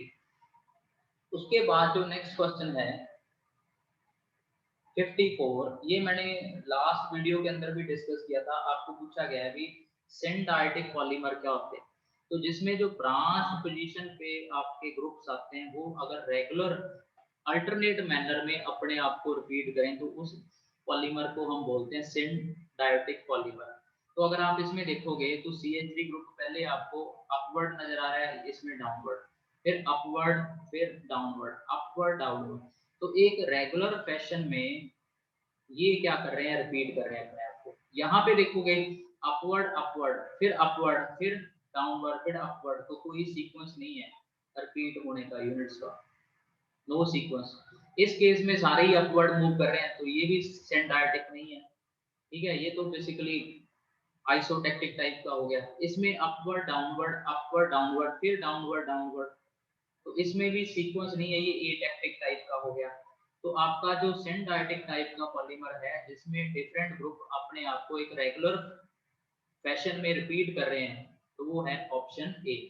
तो ये मैंने कल भी इसके बारे में जब हमने जिगलर नाटा कैटालिस्ट को डिस्कस किया था उसमें ये बात देखी थी कि जिगलर नाटा कैटालिस्ट आइसोटेक्टिक पॉलीमर देता है अगर हम पॉलीमराइजेशन करते हैं। तो सिंडायोटिक क्या होते हैं, जिसमें ग्रुप्स अल्टरनेट मैनर में अपने आप को रेगुलर फैशन में क्या करते हैं, रिपीट करते हैं। तो इसमें चारों में से जो रेगुलर मैनर में अल्टरनेट ग्रुप्स रिपीट हो रहे हैं पॉलीमर की चेन में, वो है आपका ऑप्शन ए। तो ये सिंडायोटिक पॉलीमर से रिलेटेड क्वेश्चन था, क्वेश्चन नंबर 54। उसके बाद जो क्वेश्चन नंबर 55 है वो आपको दिया गया है डाई कार्बोक्सिलिक एसिड का मॉलिक्यूल, अगर हम उसे हीट करें तो हीट करने से आपका प्रोडक्ट क्या होगा। तो बेसिकली जो आपको दिया गया है वो इस टाइप से है, C double bond O OH, उसके बाद यहाँ पे 1 2 3 3 CH2 ग्रुप है और उसके बाद फिर आपका कार्बोक्सिलिक एसिड ग्रुप है। तो जब हम इनको हीट करेंगे तो हीट से वाटर की रिमूवल होने के बाद जो आपको फाइनल प्रोडक्ट मिलेगा इस केस में वो इस टाइप का होगा। 3 तो CH2 ग्रुप आ गई और ये रिंग को क्लोज कर देगा C डबल बॉन्ड हो किसके थ्रू, ऑक्सीजन के थ्रू। तो ये आपका हीटिंग के बाद साइक्लाइजेशन हो जाएगी इन डाई कार्बोक्सिलिक एसिड ग्रुप की। तो यहाँ पे एनहाइड्राइड टाइप का आपको फंक्शनल ग्रुप नजर आएगा।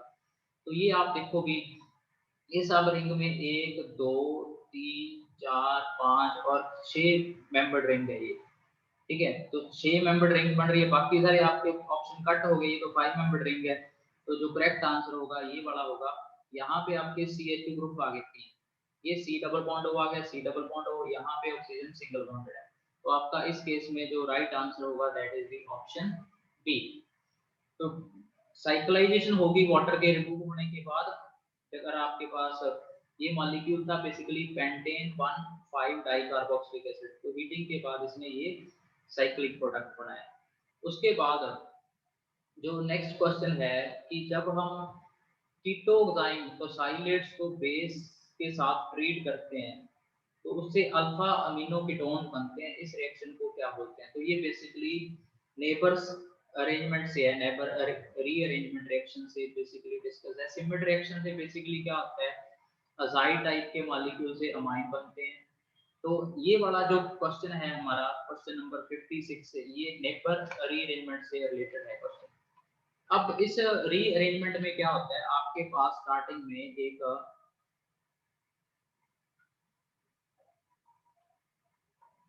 बेसिकली क्या होगा, कीटोएंजाइम होगा। तो आपके पास लेट कोई कीटोन ग्रुप है इस टाइप का, तो अगर इसका एंजाइम बनाना है हमने तो इसकी रिएक्शन करवाएंगे हम किसके साथ, हाइड्रोक्सिल अमाइन के साथ। तो हाइड्रोक्सिल अमाइन के साथ जब इसकी रिएक्शन होगी तो यहाँ से वाटर का रिमूवल होने के बाद ऑक्साइन की फॉर्मेशन हो जाएगी। जब भी कार्बोनिल कंपाउंड हाइड्रोक्सिल अमाइन के साथ रिएक्ट करते हैं तो उसकी रिएक्शन के बाद आपको ऑक्साइन मिलेगा। तो ये आपके पास क्या है, कीटोएंजाइम। और अगर हम इसमें टोसाइल क्लोराइड ऐड करते हैं THCl, ठीक है, टोसाइल क्लोराइड हम ऐड करते हैं तो टोसाइल क्लोराइड का मीनिंग ये है कि बेंजीन रिंग के ऊपर मिथाइल ग्रुप और इसकी पैरा पोजीशन पे क्या होगा, S double bond O Cl होगा। तो जब ये हम ग्रुप इसमें ऐड करेंगे तो ऐड करने के बाद ये क्लोरीन तो इसके साथ लीव कर जाएगा H के साथ, और टसाइल ग्रुप इसके नाइट्रोजन के साथ अटैच हो जाएगा, तो ये वाला आपका ग्रुप बन जाएगा कीटोक्साइन टसाइलेट्स। ये वाला है जो ग्रुप आपका जिसमें ऑक्सीजन के साथ अब क्या अटैच है, टसाइल ग्रुप अटैच है और यहाँ पे आर ग्रुप है। तो ये कीटोक्साइन टसाइलेट है जो कीटोन से इस मैनर में बनेगा। अब जब हम इसे बेस की प्रेजेंस में क्या करेंगे, ट्रीट करेंगे, तो बेस क्या करेगा, जो यहाँ पे डबल बॉन्डेड नाइट्रोजन है इसके विद रिस्पेक्ट ये वाली जो अल्फा पोजीशन है, इस अल्फा पोजीशन के हाइड्रोजन को यहाँ से अब्स्ट्रैक्ट कर लेगा। जैसा मोस्टली रिएक्शन में होता है, बेस हाइड्रोजन को क्या करते हैं, अब्स्ट्रैक्ट करते हैं, जिसकी वजह से यहाँ पे क्या जनरेट होगा, कार्बन आयन जनरेट होगा। यहाँ पे इस कार्बन पे नेगेटिव चार्ज आ जाएगा। उसके बाद डबल बॉन्डेड नाइट्रोजन और इसके साथ क्या है, तो साइल ग्रुप है ऑक्सीजन के साथ, और यहाँ पे आपका फिर आर ग्रुप आ गया। तो अब ये नेगेटिव चार्ज क्या करेगा, रीअरेंज करेगा अपने आप को, और यहाँ से जो ये वाला ग्रुप है आपका पूरा, ये क्या कर जाएगा, लीव कर जाएगा। और टसाइल ग्रुप की यहाँ से लीव होने के बाद यहाँ पे आप देखोगे 3 मेंबर्ड रिंग बन रही है, और इस रिंग में क्या होगा, नाइट्रोजन क्या होगा, एक हेटेरो एटम होगा, और नाइट्रोजन बेसिकली डबल बॉन्डेड है। ये वाला कार्बन साइक्लाइजेशन कर रहा है अब इस नाइट्रोजन के साथ, तो आपका जो साइक्लोप्रोपेन रिंग होगा, टाइप का रिंग होगा, उसमें एक हेटेरो एटम प्रेजेंट होगा। अब वो बेसिकली क्या है, नाइट्रोजन है। तो ये कार्बन के साथ नाइट्रोजन का डबल बॉन्ड आ गया, यहाँ पे आर ग्रुप है, ठीक है। तो ये बन गया आपका एजीरीन टाइप का मॉलिक्यूल, और यहां से मूव कर गया ये वाला ग्रुप। अब जब हम इस एजीरीन की हाइड्रोलिसिस करेंगे, तो हाइड्रोलिसिस के कारण ये वाला नाइट्रोजन तो इसमें कन्वर्ट हो जाएगा NH2 ग्रुप में, और ये कार्बन डबल बॉन्ड नाइट्रोजन की जैसे ही हम हाइड्रोलिसिस करते हैं ऑर्गेनिक में, तो ये आपका आ जाता है C डबल बॉन्ड होकर। ऑर्गेनिक में जब भी कार्बन नाइट्रोजन डबल बॉन्ड की हम हाइड्रोलिसिस करते हैं, तो वहां पे कार्बोनिल ग्रुप बन जाता है C डबल बॉन्ड होकर, तो ये आपका आ जाएगा R। उसके बाद ये वाला नाइट्रोजन तो कन्वर्ट हो जाएगा आपका इस फॉर्म के अंदर, इस कार्बन के साथ जो आगे फर्दर अटैच है R, ये आ गया आपका कार्बन, आ गया कार्बन के साथ ये नाइट्रोजन था जो, ठीक है। इस बॉन्ड की हाइड्रोलिसिस होने के बाद ये किसमें कन्वर्ट हो जाएगा, NH2 ग्रुप में। तो अगर आप यहाँ से स्टार्ट करो, R आ गया ये वाला ग्रुप, और फिर C डबल बॉन्ड हो गया आपके पास, ठीक है। सॉरी यहाँ पे रिंग इस पोजीशन पे है, थोड़ा सा मैंने यहाँ पे रिंग ड्रॉ करने में मिस्टेक कर दी।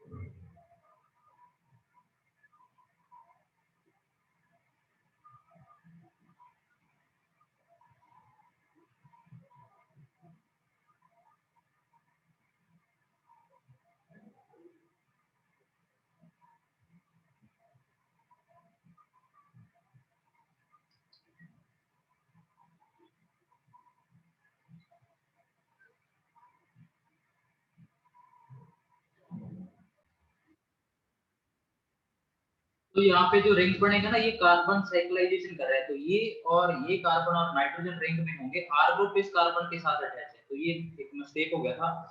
आर यहाँ पे आ गया, और इसके साथ जो कार्बन है, इसके साथ ये वाला फर्दर कार्बन है, और नाइट्रोजन यहाँ पे डबल बॉन्डेड है, ठीक है। इस कार्बन के साथ फर्दर आर ग्रुप है, तो ये वाला आपका इस टाइप का रिंग बनेगा। और जब हम इस रिंग की हाइड्रोलिसिस करेंगे, तो जो इस पोजीशन में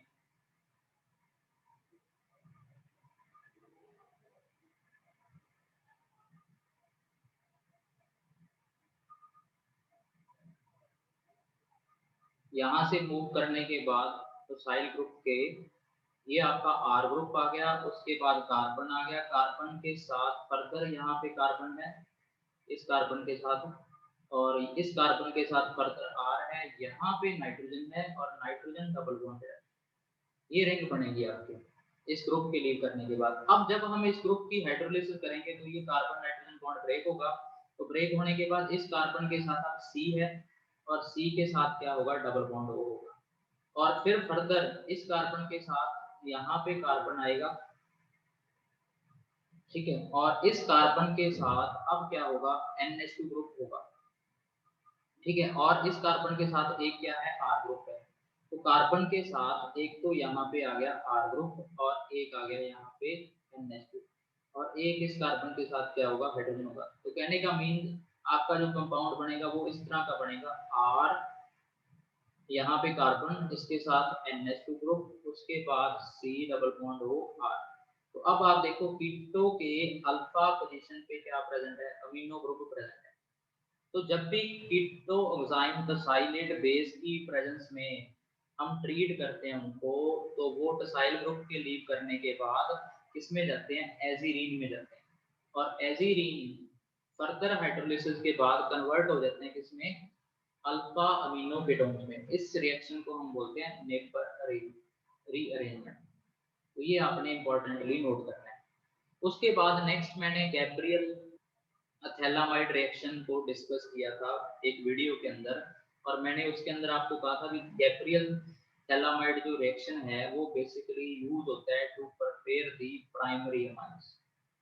और प्राइमरी में भी कौन से, सिर्फ एलिफेटिक प्राइमरी अमाइन इससे बनाए जा सकते हैं, ठीक है, aromatic primary amines Gabriel phthalimide reaction से नहीं बनाए जा सकते, ठीक है। तो बेसिकली जो गैब्रियल थैलामाइड मेथड है, उस मेथड में हम क्या करते हैं, आपके पास स्टार्टिंग में थैलामाइड होते हैं, और इस थैलामाइड के नाइट्रोजन का जो हाइड्रोजन है वो एसिडिक नेचर का है। तो जब हम इसे अल्कोहलिक QH के साथ ट्रीट करते हैं तो उसकी वजह से ये हाइड्रोजन एलिमिनेट हो जाता है और आपको यहाँ पे नेगेटिवली चार्ज नाइट्रोजन मिलेगा। तो ये थैलामाइड का क्या बन जाएगा, सॉल्ट बन जाएगा। अब इसमें हम ऐड करेंगे अल्काइल हैलाइड RH। और अल्काइल हैलाइड क्या होते हैं, न्यूक्लियोफिलिक सब्स्टिट्यूशन रिएक्शन में रिएक्टिव होते हैं। तो X लीव करेगा और इस नाइट्रोजन का अटैक हो जाएगा, तो ये आपको मिलेगा बेसिकली N अल्काइल थैलामाइड। तो अब आपके पास इस नाइट्रोजन पे R ग्रुप आके सब्स्टिट्यूशन कर गया, ये स्विच है। जब आप इसकी हाइड्रोलिसिस करोगे तो हाइड्रोलिसिस से आपको यहाँ पे बॉन्ड ब्रेकेज से अमाइन मिलेगा और दूसरा मिलेगा आपको थैलिक एसिड। ये बेसिकली गैब्रियल थैलामाइड प्रोसेस होता है। अब जब हम यहाँ पे अल्काइल हैलाइड चूज करें RH, अगर मैं यहाँ पे अराइल हैलाइड चूज कर लूँ तो ये रिएक्शन पॉसिबल नहीं है, क्योंकि X ग्रुप इतनी इजीली लीव नहीं करेगा अराइल हैलाइड में, क्योंकि अराइल हैलाइड में इस कार्बन और हेलोजन में रेजोनेंस की वजह से डबल बॉन्ड करेक्ट है। तो पहली बात तो इसमें सिर्फ जब आप न्यूक्लियोफिलिक सब्स्टिट्यूशन रिएक्शन करोगे तो सबसे रिएक्टिव SN2 टाइप के रिएक्शन में होते हैं प्राइमरी हैलाइड, सेकेंडरी और टर्शियरी सबसे स्लो होते हैं। तो पहली बात तो प्राइमरी अल्काइल हैलाइड ही आप यहाँ यूज करोगे तो प्राइमरी अमाइन ही बनेगा आपके पास। दूसरी बात, आप एरोमेटिक प्राइमरी अमाइन भी नहीं बना सकते क्योंकि अराइल हैलाइड की रिएक्टिविटी कम होती है। तो एनिलीन प्राइमरी अमाइन तो है बट वो एरोमेटिक है, तो ये नहीं फॉर्म होगा। टर्शरी ब्यूटाइल अमाइन टर्शरी है, तो अगर आपने टर्शरी बनाना है तो यहाँ पे हमें यूज करना पड़ेगा ये वाला ग्रुप, और इसमें कार्बन के अराउंड स्टीरिक हिंड्रेंस ज्यादा है, तो यहाँ पे न्यूक्लियोफिलिक सब्स्टिट्यूशन नहीं होगा, तो टर्शरी ब्यूटाइल अमाइन भी नहीं बनेगा। और आपका जो एक पहला केस है 2 फिनाइल इथाइल अमाइन, तो ये बेसिकली क्या है, आपका प्राइमरी अमाइन है, ठीक है। 2 फिनाइल इथाइल अमाइन, 2 कार्बन, इसके साथ NH2 और इस कार्बन के ऊपर आपके पास फिनाइल ग्रुप अटैच है। तो ये वाला जो आपका अमाइन है, इस अमाइन का नेचर क्या है, प्राइमरी है, तो ये प्राइमरी है। और जो NH2 ग्रुप है वो एलिफेटिक टाइप के कार्बन के साथ जुड़ा हुआ है, ना कि एरोमेटिक के साथ। तो जो सबसे सूटेबल रहेगा इस केस में अमाइन बनाना वो रहेगा 2 फिनाइल इथाइल अमाइन, क्योंकि ये प्राइमरी टाइप का आपका अमाइन है। तो इसका आंसर आएगा क्वेश्चन का 57 का ए। उसके बाद जो नेक्स्ट क्वेश्चन है,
तो नेक्स्ट है हमारा 58 नंबर का क्वेश्चन। इसमें हमें पूछा गया है कि इन सभी में से सबसे लीस्ट रिएक्टिव कंपाउंड कौन सा होगा जब हम न्यूक्लियोफिलिक एडिशन रिएक्शंस की बात कर रहे हैं। और हमें जितने भी ये कंपाउंड दिए गए हैं ये सारे कार्बोनिल कंपाउंड हैं और कीटोन है। और कीटोन में और कार्बोनिल कंपाउंड में आपने नोट करना है एक पॉइंट, जब भी न्यूक्लियोफिलिक एडिशन रिएक्शन होती है तो उसमें दो इंपॉर्टेंट फैक्टर होते हैं। नंबर वन, इस कार्बन पे स्टीरिक हिंड्रेंस कितनी है। जैसे जैसे स्टीरिक हिंड्रेंस इंक्रीज होगी रिएक्टिविटी डिक्रीज होगी। और नंबर टू, इस कार्बन के साथ अगर इलेक्ट्रॉन डोनेटिंग ग्रुप का नंबर बढ़ता जाएगा तो वैसे वैसे कार्बन पे पॉजिटिव चार्ज कम होगा, पॉजिटिव चार्ज कम होगा तो रिएक्टिविटी भी डिक्रीज होगी। तो पहली बात तो जो सबसे कार्बोनिल कंपाउंड में रिएक्टिव होते हैं वो होते हैं एल्डिहाइड, और कीटोन एल्डिहाइड से कम रिएक्टिव होते हैं क्योंकि कीटोन में एक तो स्टीरिक हिंड्रेंस ज्यादा और एक इलेक्ट्रॉन डोनेटिंग ग्रुप है। तो सबसे पहले आपको दिया गया है प्रोपेनोन, दैट इज एसीटोन। और जो दूसरा आपको केस दिया गया है वो पेंटेन 3 है।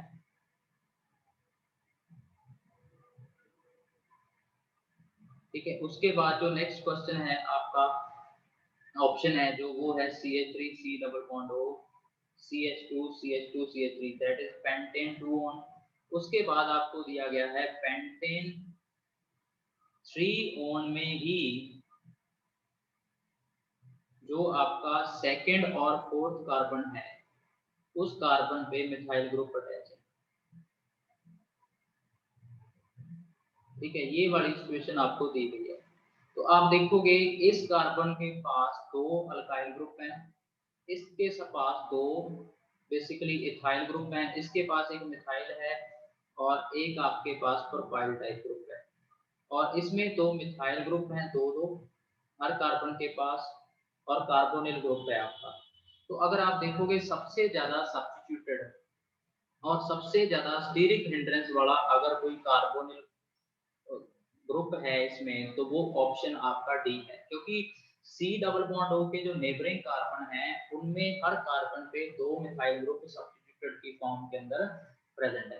तो इन मिथाइल ग्रुप की क्या होगी, स्टीरिक हिंड्रेंस बहुत हाई होगी और ये अपना स्ट्रॉन्ग इलेक्ट्रॉन डोनेटिंग इफेक्ट भी क्या करेंगे यहाँ पे ऑपरेट करवाएंगे, जिसकी वजह से इस कार्बन पे एक तो इलेक्ट्रॉन डेंसिटी बढ़ जाएगी, पॉजिटिव चार्ज कम हो जाएगा, और दूसरी स्टीरिक हिंड्रेंस की वजह से न्यूक्लियोफाइल का अटैक क्या होगा, डिफिकल्ट होगा इस केस में। तो न्यूक्लियोफाइल को अटैक करना इस स्टीरिकली हिंडर्ड और comparatively lesser positively charge carbon के ऊपर क्या होगा, मुश्किल होगा। तो इस बेस पे सबसे लीस्ट आपका रिएक्टिव होगा ये वाला, और सबसे मोस्ट रिएक्टिव होगा प्रोपेनोन, क्योंकि इसमें सबसे कम स्टीरिक हिंड्रेंस है और कंपैरेटिवली मिथाइल ग्रुप हैं जो कंपैरेटिवली स्मॉल साइज के हैं।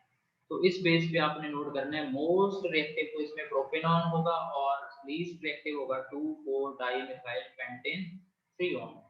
उसके बाद जो नेक्स्ट हमें क्वेश्चन पूछा गया है 59, इसमें पूछा गया है कि अगर हम 3 हेक्साइन को ट्रीट करें इसके साथ एक्सेस ऑफ HBr के साथ तो प्रोडक्ट क्या बनेगा।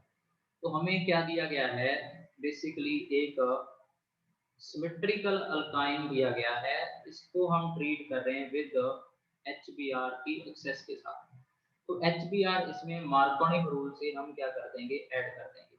अब सिमेट्रिकल अल्कीन है तो आप किसी भी कार्बन को चूज कर सकते हो, तो दोनों में से आप किसी भी कार्बन पे जो आपका अटैकिंग रेजेंट है उसका नेगेटिव पार्ट और किसी भी कार्बन पे आप उसका पॉजिटिव चार्ज पार्ट ऐड कर सकते हो। तो ये आपके पास अल्काइन से एल्कीन बन जाएगा।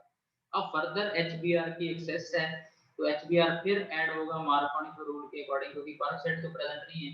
अब आपके पास जो डबल बॉन्डेड कार्बन है इसमें डिफरेंस है, इस कार्बन के पास एक हाइड्रोजन है, इस कार्बन के पास कोई भी हाइड्रोजन नहीं है। तो जिसके पास लेसर नंबर ऑफ हाइड्रोजन होंगे उस पे नेगेटिव पार्ट अटैक करेगा। तो जिस कार्बन पे ऑलरेडी ब्रोमीन पहले सब्स्टिट्यूट हो चुका है उसी पे नेक्स्ट ब्रोमीन भी सब्स्टिट्यूट होगा, तो आपको मिलेगा CH3CH2।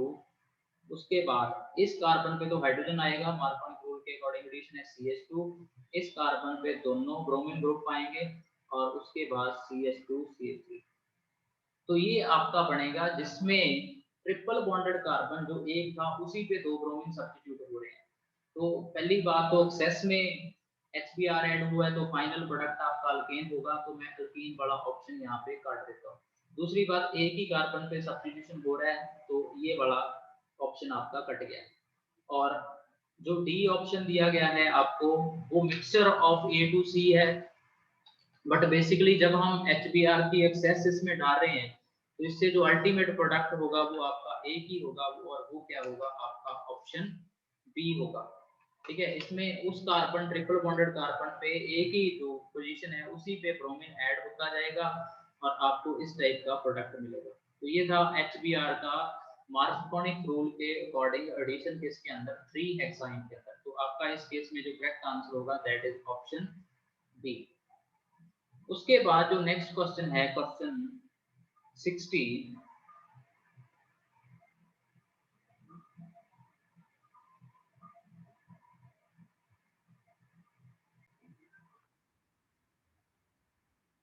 तो इसमें पूछा गया है कि जब भी इन हम जो हमें कंपाउंड दिए गए हैं ethene propyne 2 methyl propyne 2 3 dimethyl butene किस ऑर्डर में रिएक्ट करेंगे ब्रोमीन के साथ।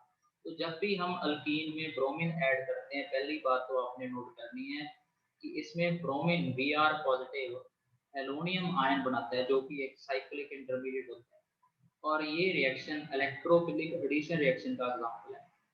और जो ब्रोमीन है वो डबल बॉन्ड के अक्रॉस ऐड हो जाएगा और इस टाइप का आपको प्रोडक्ट मिलेगा।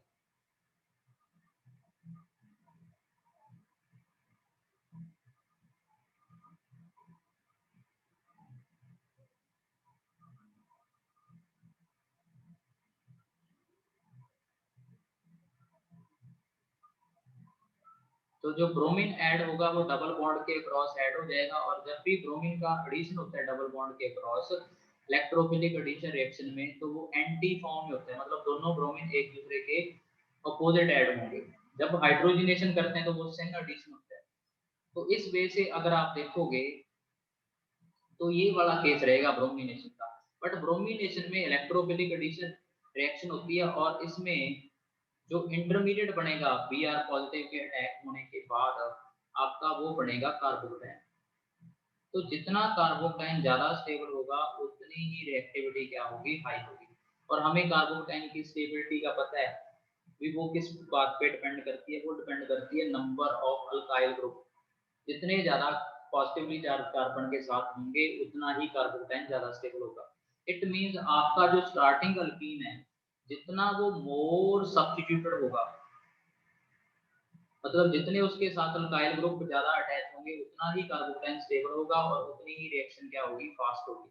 तो अगर आप इस बेस पे देखोगे तो सबसे कम जो सब्स्टिट्यूशन है वो इथीन में, तो इथीन सबसे कम रिएक्टिव होगा।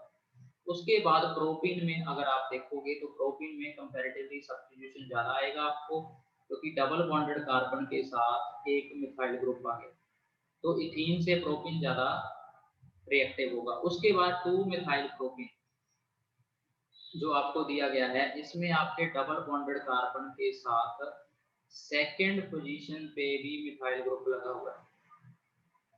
ठीक है, 1 2 सेकंड पोजीशन पे भी मिथाइल ग्रुप है, तो ये 2 मिथाइल आपका प्रोटीन आ गया। इसमें जो डबल बॉन्डेड कार्बन है उसके साथ 2 मिथाइल ग्रुप आ गए, तो और भी ज्यादा रिएक्टिव होगा। और जो लास्ट आपको 2 3 डाइमिथाइल ब्यूटीन का केस दिया गया है इसमें तो डबल बॉन्डेड कार्बन के साथ 4 मिथाइल ग्रुप आ रहे हैं आपके।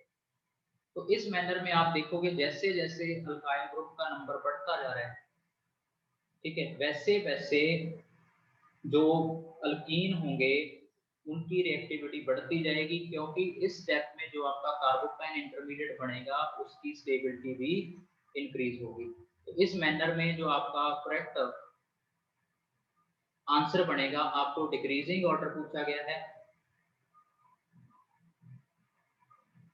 ठीक है, क्वेश्चन नंबर 60 में आपको डिक्रीजिंग ऑर्डर पूछा गया है, तो सबसे मैक्सिमम जो रिएक्टिव होगा वो 2 3 डाइमिथाइल ब्यूटोनियम होगा, उसके बाद 2 मिथाइल प्रोपीन, फिर प्रोपीन, फिर बेसिकली क्या होगा इथीन होगा। तो करेक्ट आंसर जो आपका आएगा इस केस में दैट इज ऑप्शन डी।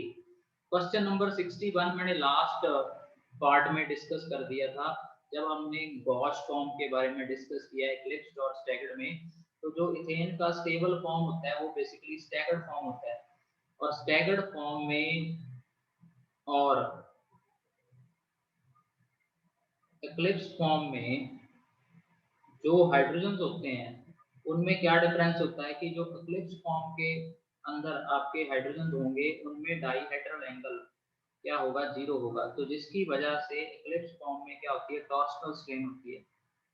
तो इसी टॉर्शनल स्ट्रेन की वजह से इक्लिप्स फॉर्म क्या होता है, कंपैरेटिवली लेस स्टेबल होता है, और उनके बीच जो एनर्जी का डिफरेंस होता है वो लगभग 12 किलो जूल पर मोल के इक्वल होता है। बट रूम टेम्परेचर पे इतनी एनर्जी हमेशा ही अवेलेबल होती है, जिसकी वजह से जो स्टैगर्ड फॉर्म्स हैं और इक्लिप्स फॉर्म है उनका आपस में इंटरकन्वर्जन चलता है, जिसकी वजह से स्टैगर्ड फॉर्म को आइसोलेट करना पॉसिबल नहीं है। बट अगर आप लो टेम्परेचर पे मेजरमेंट्स करोगे तो कंफर्मेशंस को देखोगे तो मोस्टली इथेन के मॉलिक्यूल आपको स्टैगर्ड फॉर्म में मिलेंगे। तो जो डिफरेंस होता है एनर्जी बैरियर का, अगर स्टैगर्ड ने किस में जाना है, इक्लिप्स में जाना है या इनकी इंटरकन्वर्जन होनी है, तो उसमें जो डिफरेंस रहता है वो लगभग 12 किलो जूल पर मोल के करीब रहता है। तो ये क्वेश्चन मैंने कल भी डिस्कस कर दिया था जब हमने गॉस फॉर्म के एंगल की बात की थी कि डाईहेड्रल एंगल कितना होता है, उसमें 60 होता है। तो जो मैंने कल भी इसके अंदर ग्राफिकल रिप्रेजेंटेशन के अंदर ड्रॉ किया था उसमें इक्लिप्स और स्टैगर्ड फॉर्म के अंदर जो एनर्जी का डिफरेंस मैंने शो किया था 12.5 किलो जूल के करीब। तो ये इसका आंसर रहेगा आपका। जो स्टेबल कन्फर्मर है बेसिकली स्टैगर्ड फॉर्म है, उसकी इक्लिप्स फॉर्म से जो एनर्जी का डिफरेंस रहता है वो 12 किलो जूल पर मोल रहता है। तो इक्लिप्स फॉर्म की जो एनर्जी है वो 12 किलो जूल पर मोल के करीब क्या होगी, ज्यादा होगी। अब उसके बाद जो नेक्स्ट क्वेश्चन है वो बेसिकली सिमट रिएक्शन से रिलेटेड है, और इस क्वेश्चन में सबसे पहले स्टेप में कार्बोक्सिलिक एसिड के अंदर थायनिल क्लोराइड का एडिशन किया गया है SOCl2 का। तो एडिशन क्या होगा, जब हम कार्बोक्सिलिक एसिड के जो आपको मॉलिक्यूल दिया गया है इसमें SOCl2 ऐड करेंगे तो इसका जो हाइड्रोक्सी ग्रुप है वो क्लोरीन से रिप्लेस हो जाएगा, और रिप्लेस होते ही आपको क्या मिलेंगे, एसिड क्लोराइड मिलेगा। यहाँ पे C डबल बॉन्ड और Cl आ जाएगा। उसके बाद अगर हम इसमें सोडियम अजाइड ऐड करेंगे तो NaCl का रिमूवल होने के बाद अजाइड ग्रुप जो N3 है वो C डबल बॉन्ड O के साथ अटैच हो जाएगा, यहाँ पे N3 की फॉर्म में होगा। मैं इसको ओपन अप नहीं कर रहा पूरा। और जब भी आप इन अजाइड्स को हीट करते हो इन दी प्रेजेंस ऑफ वाटर, ठीक है, तो जो आपका कार्बन है इस केस में वो पूरा CO2 की फॉर्म में रिलीज हो जाता है, ये वाला कार्बन एलिमिनेट हो जाता है, और जो आपके अजाइड ग्रुप हैं वो अमाइन ग्रुप में चेंज हो जाता है। ये सिमट रिएक्शन है बेसिकली। और इस रिएक्शन के बाद जो आपका प्रोडक्ट मिलेगा आपको वो क्या मिलेगा, अमीनो ग्रुप मिलेगा। ये आपका कार्बन जो होगा वो CO2 की फॉर्म में एलिमिनेट हो जाएगा। तो जब भी हम अजाइड्स को बेसिकली ट्रीट करते हैं, हीट करते हैं in the presence of water, तो आपको एंड कंपाउंड क्या मिलेगा, अमाइन मिलेगा। ठीक है, तो इस केस में जो आपका राइट आंसर आएगा वो बेसिकली आप देखोगे ऑप्शन बी से मैच कर रहा है। ठीक है, आप देखोगे ऑप्शन बी से मैच कर रहा है। एक कार्बन नहीं है यहाँ पे, ये वाला कार्बन CO2 की फॉर्म के अंदर एलिमिनेट हो जाएगा, अमाइड तो बनेगा ही नहीं आपका। ठीक है, और कार्बन एक इसकी फॉर्म में एलिमिनेट हो जाएगा इन दी फॉर्म ऑफ CO2। ये सिमट रिएक्शन है। तो पहले एसिड क्लोराइड में अजाइड का एडिशन, उसके बाद CO2 का एलिमिनेशन हाइड्रोलिसिस के बाद, और उसके बाद जो आपको फाइनल प्रोडक्ट मिलेगा उसमें क्या मिलेगा, अमाइन मिलेगा। ये सिमट रिएक्शन का केस है बेसिकली। इसके बाद जो नेक्स्ट है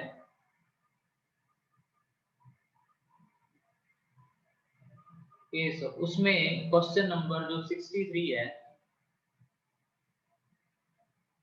उसमें हमें पूछा गया है कि जब हम क्लोरीनेशन करते हैं नॉर्मल ब्यूटेन की, एन ब्यूटेन की, तो हमारे पास जो प्रोडक्ट बनता है वो 2 chloro butane as a major product बनता है। वो जो प्रोडक्ट बनेगा वो किस टाइप का प्रोडक्ट बनेगा, क्या वो मीसोफॉर्म होगी, ठीक है, क्या वो डी फॉर्म होगी, क्या वो एल फॉर्म होगी, या वो रेसिमिक मिक्सर होगा। तो आपने इसमें एक बात नोट करनी है कि जब भी हम ब्यूटेन की क्लोरीनेशन करेंगे तो आपके पास दो चॉइसेस हैं कि या तो ये बड़े हाइड्रोजन सब्स्टिट्यूशन में जाएं या ये बड़े हाइड्रोजन जाएं। बट इन हाइड्रोजन के अगर अब्स्ट्रक्शन होते हैं तो इससे प्राइमरी रेडिकल बनता है, इससे सेकेंडरी, और सेकेंडरी आपको पता है ज्यादा स्टेबल होता है। इसी वजह से पहले तो आपने ये नोट करना है कि फ्री रेडिकल सब्स्टिट्यूशन में जो आपका मेजर प्रोडक्ट होगा वो 2 क्लोरोब्यूटेन होगा। 1 क्लोरोब्यूटेन क्या होगा, माइनर प्रोडक्ट होगा। फिर जो आपका ये वाला कार्बन है ये इसमें कायरल कार्बन है। तो इसमें कायरल कार्बन की जो संख्या है वो कितनी है, 1 है। ठीक है, सबसे पहले आपने इस बात को यहाँ पे नोट करना है। तो अगर आपके पास कायरल कार्बन 1 हो और आपके कायरल कार्बन के साथ जो टर्मिनल पोजीशन पे ग्रुप क्या हो डिफरेंट हो, तो उस केस में एक इंपॉर्टेंट ऑब्जर्वेशन आपने नोट करनी है कि टोटल नंबर ऑफ फॉर्म्स जो होती हैं वो होती है 2n। n number of chiral atom होते हैं तो नंबर ऑफ कायरल एटम आपके 1 है, तो टोटल फॉर्म आपकी 2 बनेगी। उनमें से एक तो फॉर्म होगी आपकी डी फॉर्म और दूसरी फॉर्म होगी आपकी एल फॉर्म। तो दोनों फॉर्म्स आपके पास इस केस में बनेंगे, एक बनेगा डी फॉर्म और दूसरा बनेगा एल फॉर्म। तो ये बेसिकली जो आपके एक कायरल कार्बन होने की वजह से जो कायरल कार्बन के साथ ग्रुप अटैच हैं टर्मिनल पोजीशंस पे वो डिफरेंट हैं। तो इस वजह से मैंने आपको कहा कि जो टोटल फॉर्म्स होंगी इस कंपाउंड की वो 2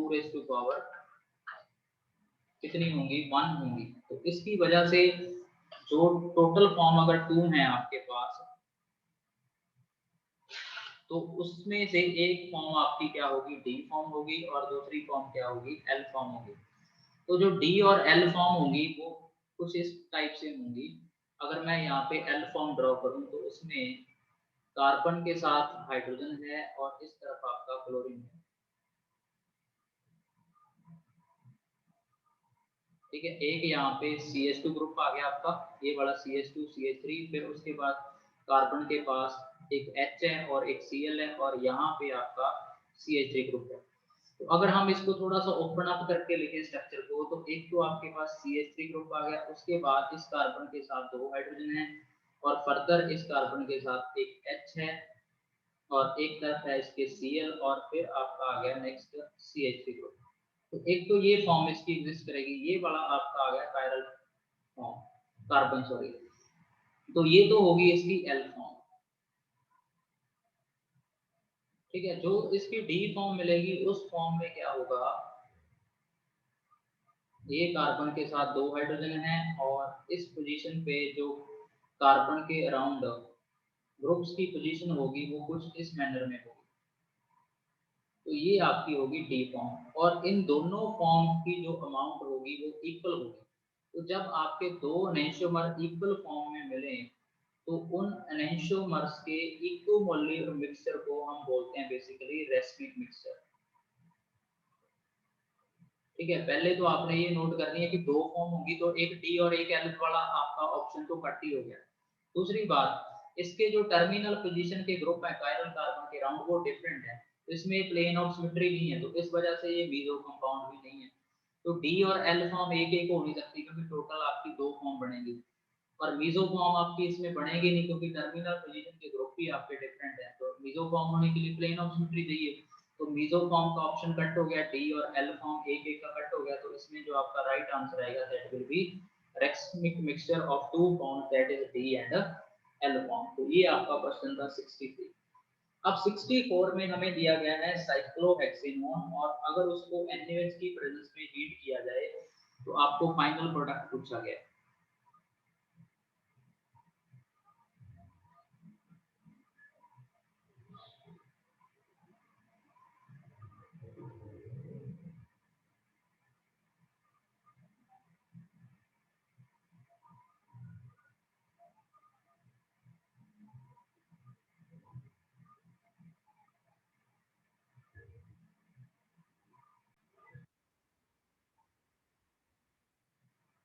तो इस क्वेश्चन में हमें पूछा गया है कि जो साइक्लोहेक्सेनोन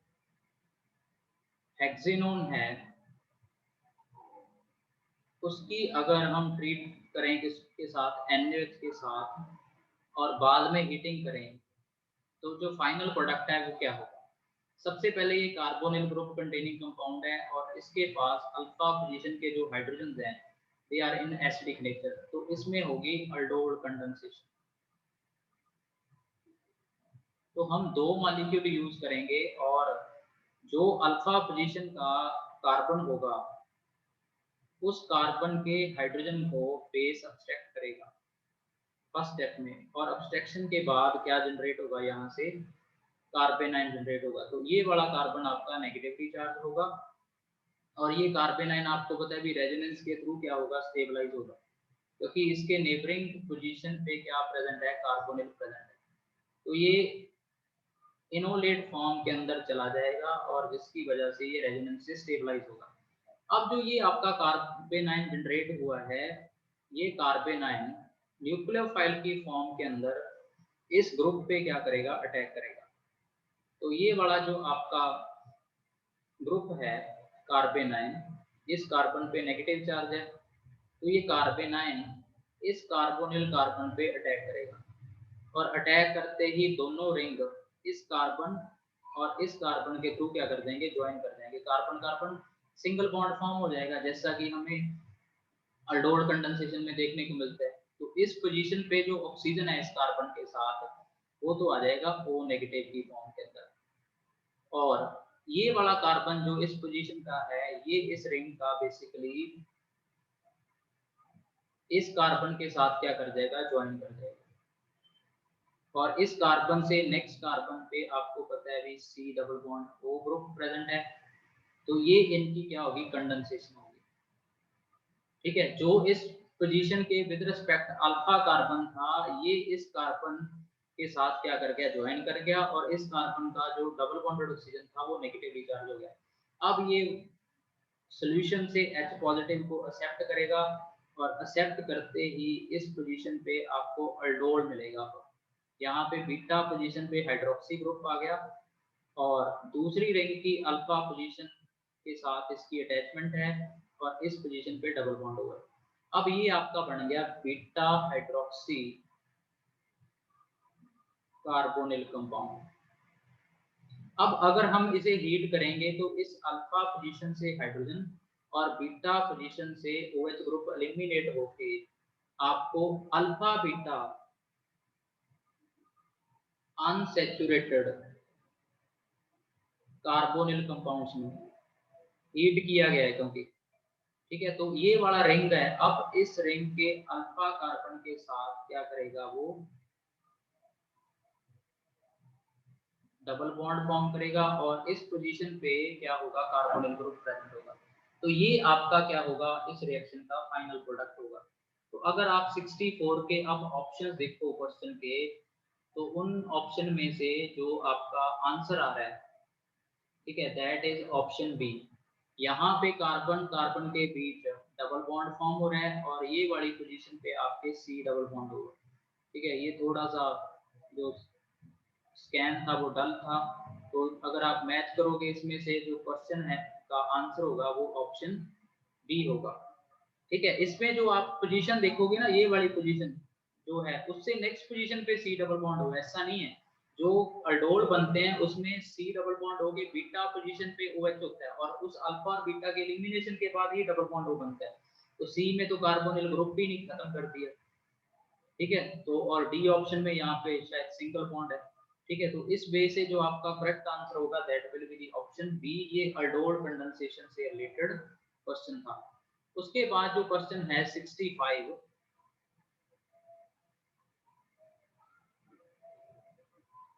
इसमें पूछा गया है कि अगर हम साइक्लोपेंटीन के अंदर ब्रोमीन वाटर ऐड करें, आपको साइक्लोपेंटीन दिया गया है, अगर हम उसके अंदर क्या करें, ब्रोमीन वाटर ऐड करें। ये साइक्लोपेंटीन आ गया, ब्रोमीन वाटर का मतलब ब्रोमीन प्लस वाटर का कॉम्बिनेशन क्या जनरेट करेगा, HOBr जनरेट करेगा, दैट इज हाइपोब्रोमस एसिड। ठीक है, तो ये बेसिकली एडिशन है किसका, हाइपोब्रोमस एसिड का। तो इस रिएक्शन को आपने नोट करना है, जब भी अल्कीन में हाइपोहेलस एसिड ऐड होते हैं तो उस रिएक्शन से हेलोहाइड्रिन्स फॉर्म होते हैं। एक कार्बन पे OH ग्रुप का अटैक होता है और दूसरे पे हेलोजन का। बट दोनों ग्रुप हमेशा जब भी अटैक करते हैं मार्कोनी रूल के अकॉर्डिंग करते हैं और दोनों की पोजीशन एक दूसरे के क्या होती है, एंटी होती है। ठीक है, दोनों की पोजीशन एक दूसरे के एंटी है। तो सबसे पहले जब आप Br2 और वाटर का कॉम्बिनेशन कर रहे हो तो अल्कीन के डबल बॉन्ड के अक्रॉस OH और Br ग्रुप ऐड होंगे। ये नहीं भी सिर्फ सिंपली ब्रोमिनेशन होगी, तो ए ऑप्शन कट गया आपका, सी ऑप्शन कट गया। अब बी और सी में से कोई आपका एक आंसर है। अब इसमें दोनों अगर आप देखोगे हेलोजन और OH की पोजीशन बिलो दी प्लेन दिखाई हुई है, मतलब सेम साइड का अटैक है, सेम कॉन्फ़िगरेशन में आपका दिखाया गया है। तो ये वाली पॉसिबिलिटी नहीं है। इसमें आप OH ग्रुप देखोगे अबव दी प्लेन है, Br आपका बिलो दी प्लेन है, तो इसमें एंटी एडिशन हो रहा है। तो ये राइट आंसर है इसका, क्योंकि एंटी एडिशन होता है जब भी हेलोहाइड्रिन होते हैं।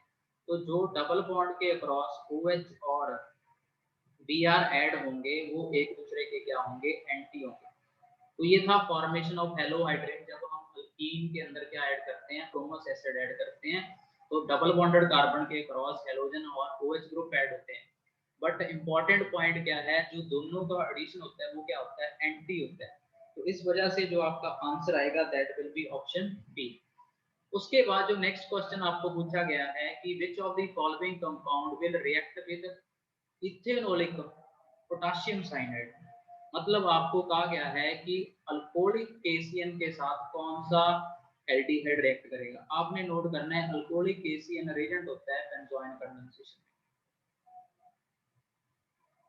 और बेंजोइन कंडेंसेशन कौन शो करते हैं, बेंजोइन कंडेंसेशन शो करते हैं एरोमेटिक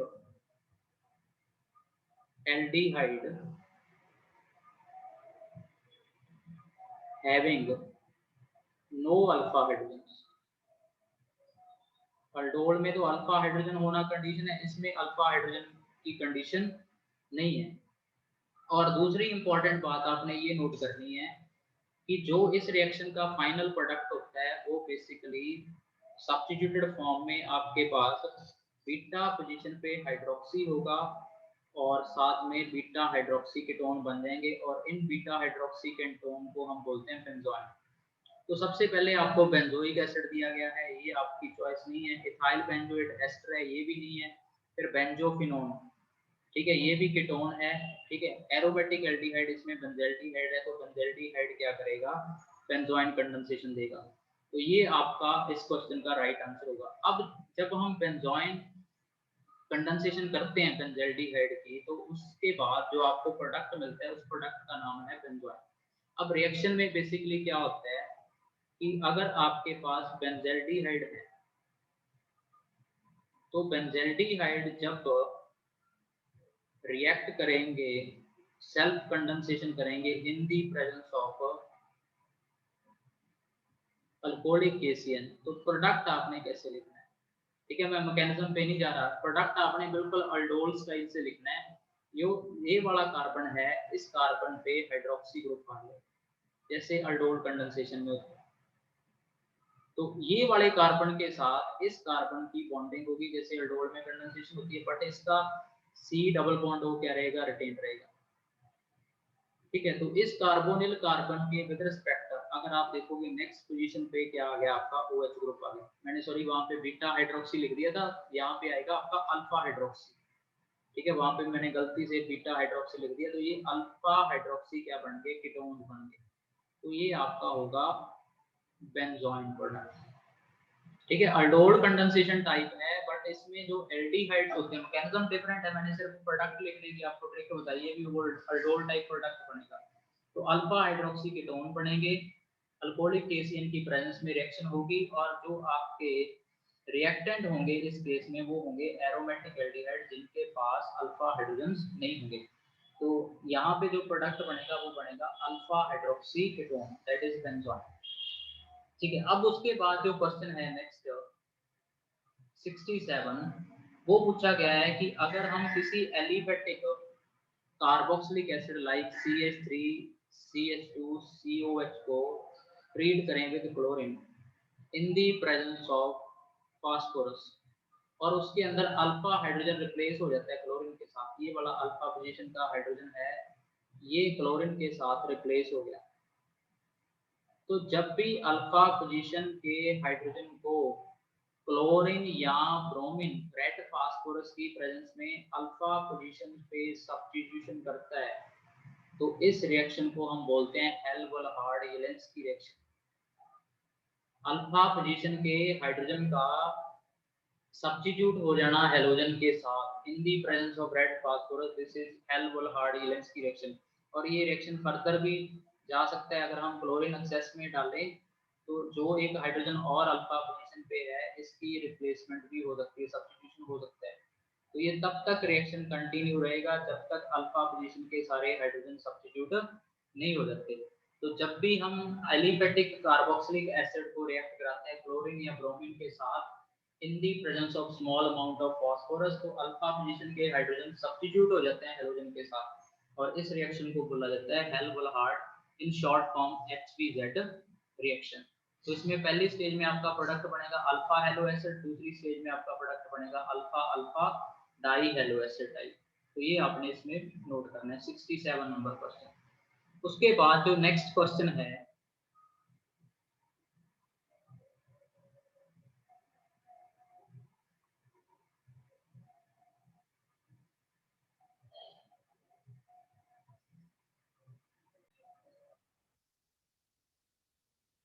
तो इसमें पूछा गया है कि अल्डोल कंडेंसेशन हो 68 में, मिक्स का मतलब आपके दोनों रिएक्टेंट डिफरेंट हो, तो आपका पैरा मेथॉक्सी बेंजल्डिहाइड है एक तो रिएक्टेंट, पैरा मेथॉक्सी बेंजल्डिहाइड, इसमें तो आप नोट करोगे अल्फा हाइड्रोजन नहीं है, नो अल्फा हाइड्रोजन, तो इसका तो अल्फा हाइड्रोजन रिमूव नहीं होगा, तो इसका तो C डबल बॉन्ड जो आपका फाइनल प्रोडक्ट होगा उसमें OH ग्रुप में कन्वर्ट हो जाएगा। अब जो दूसरा आपको दिया गया है वो दिया गया है टर्शरी ब्यूटाइल मिथाइल कीटोन, एक तरफ C डबल बॉन्ड होके मिथाइल है और दूसरी तरफ आपके टर्शरी ब्यूटाइल है, ये आपका सेकंड कीटोन है। अब इसके पास इस अल्फा कार्बन पे हाइड्रोजन है, इस पे अल्फा कार्बन पे हाइड्रोजन नहीं है, तो बेस क्या करेगा, OH नेगेटिव जो आएगा इसके अल्फा पोजीशन के हाइड्रोजन को क्या करेगा, अब्स्ट्रैक्ट करेगा, और अब्स्ट्रैक्ट करते ही आपका ये वाला ग्रुप किस में कन्वर्ट हो जाएगा, कार्बन आयन में कन्वर्ट हो जाएगा और जो इनोलेट फॉर्म के अंदर जाके क्या हो जाएगा, स्टेबलाइज हो जाएगा। और इस कार्बन आयन का जब इस कार्बोनिल कार्बन पे अटैक होगा तो अल्डोल कंडेंसेशन हो जाएगी, बट ये क्रॉस अल्डोल कंडेंसेशन है क्योंकि आपके दोनों रिएक्टेंट क्या है, डिफरेंट है। तो इसमें आपके इस पोजीशन पे तो आ गया पैरा पे मिथॉक्सी ग्रुप और यहाँ पे जो कार्बन था उसके साथ ऑक्सीजन क्या हो गया, सिंगल बॉन्डेड हो गया और ये अल्टीमेटली OH ग्रुप में कन्वर्ट हो जाएगा। उसके बाद नेक्स्ट आपका है यहाँ पे H, और इसके साथ कार्बन के साथ ये कार्बेनाइन का कार्बन क्या करेगा, बॉन्डिंग करेगा, कार्बन कार्बन बॉन्ड फॉर्म होगा, तो ये आ गया आपका CH2 ग्रुप, उसके बाद C डबल बॉन्ड O, फिर आपका CH3 और CH3 और CH3। अब फर्दर क्या हो सकता है भी, इसमें ये अल्फा पोजीशन है, ये बीटा यहाँ से वाटर की एलिमिनेशन से कंजुगेशन एक्सटेंड हो रहा है, तो अल्फा बीटा अनसैचुरेटेड कंपाउंड बनेंगे, जो आपके अल्डोल बनते हैं एरोमेटिक सिस्टम में वो इमीडिएटली क्या कर देते हैं, वाटर एलिमिनेट कर देते हैं ताकि कंजुगेशन बढ़ जाए, पहले रिंग में है फिर रिंग के बाहर कंजुगेशन है, तो यहाँ पे आ जाएगा CH double bond CH, C double bond O, फिर आपका आ गया टर्शरी ब्यूटाइल ग्रुप। तो अगर आप अब मैच करो इससे तो आप नोट करोगे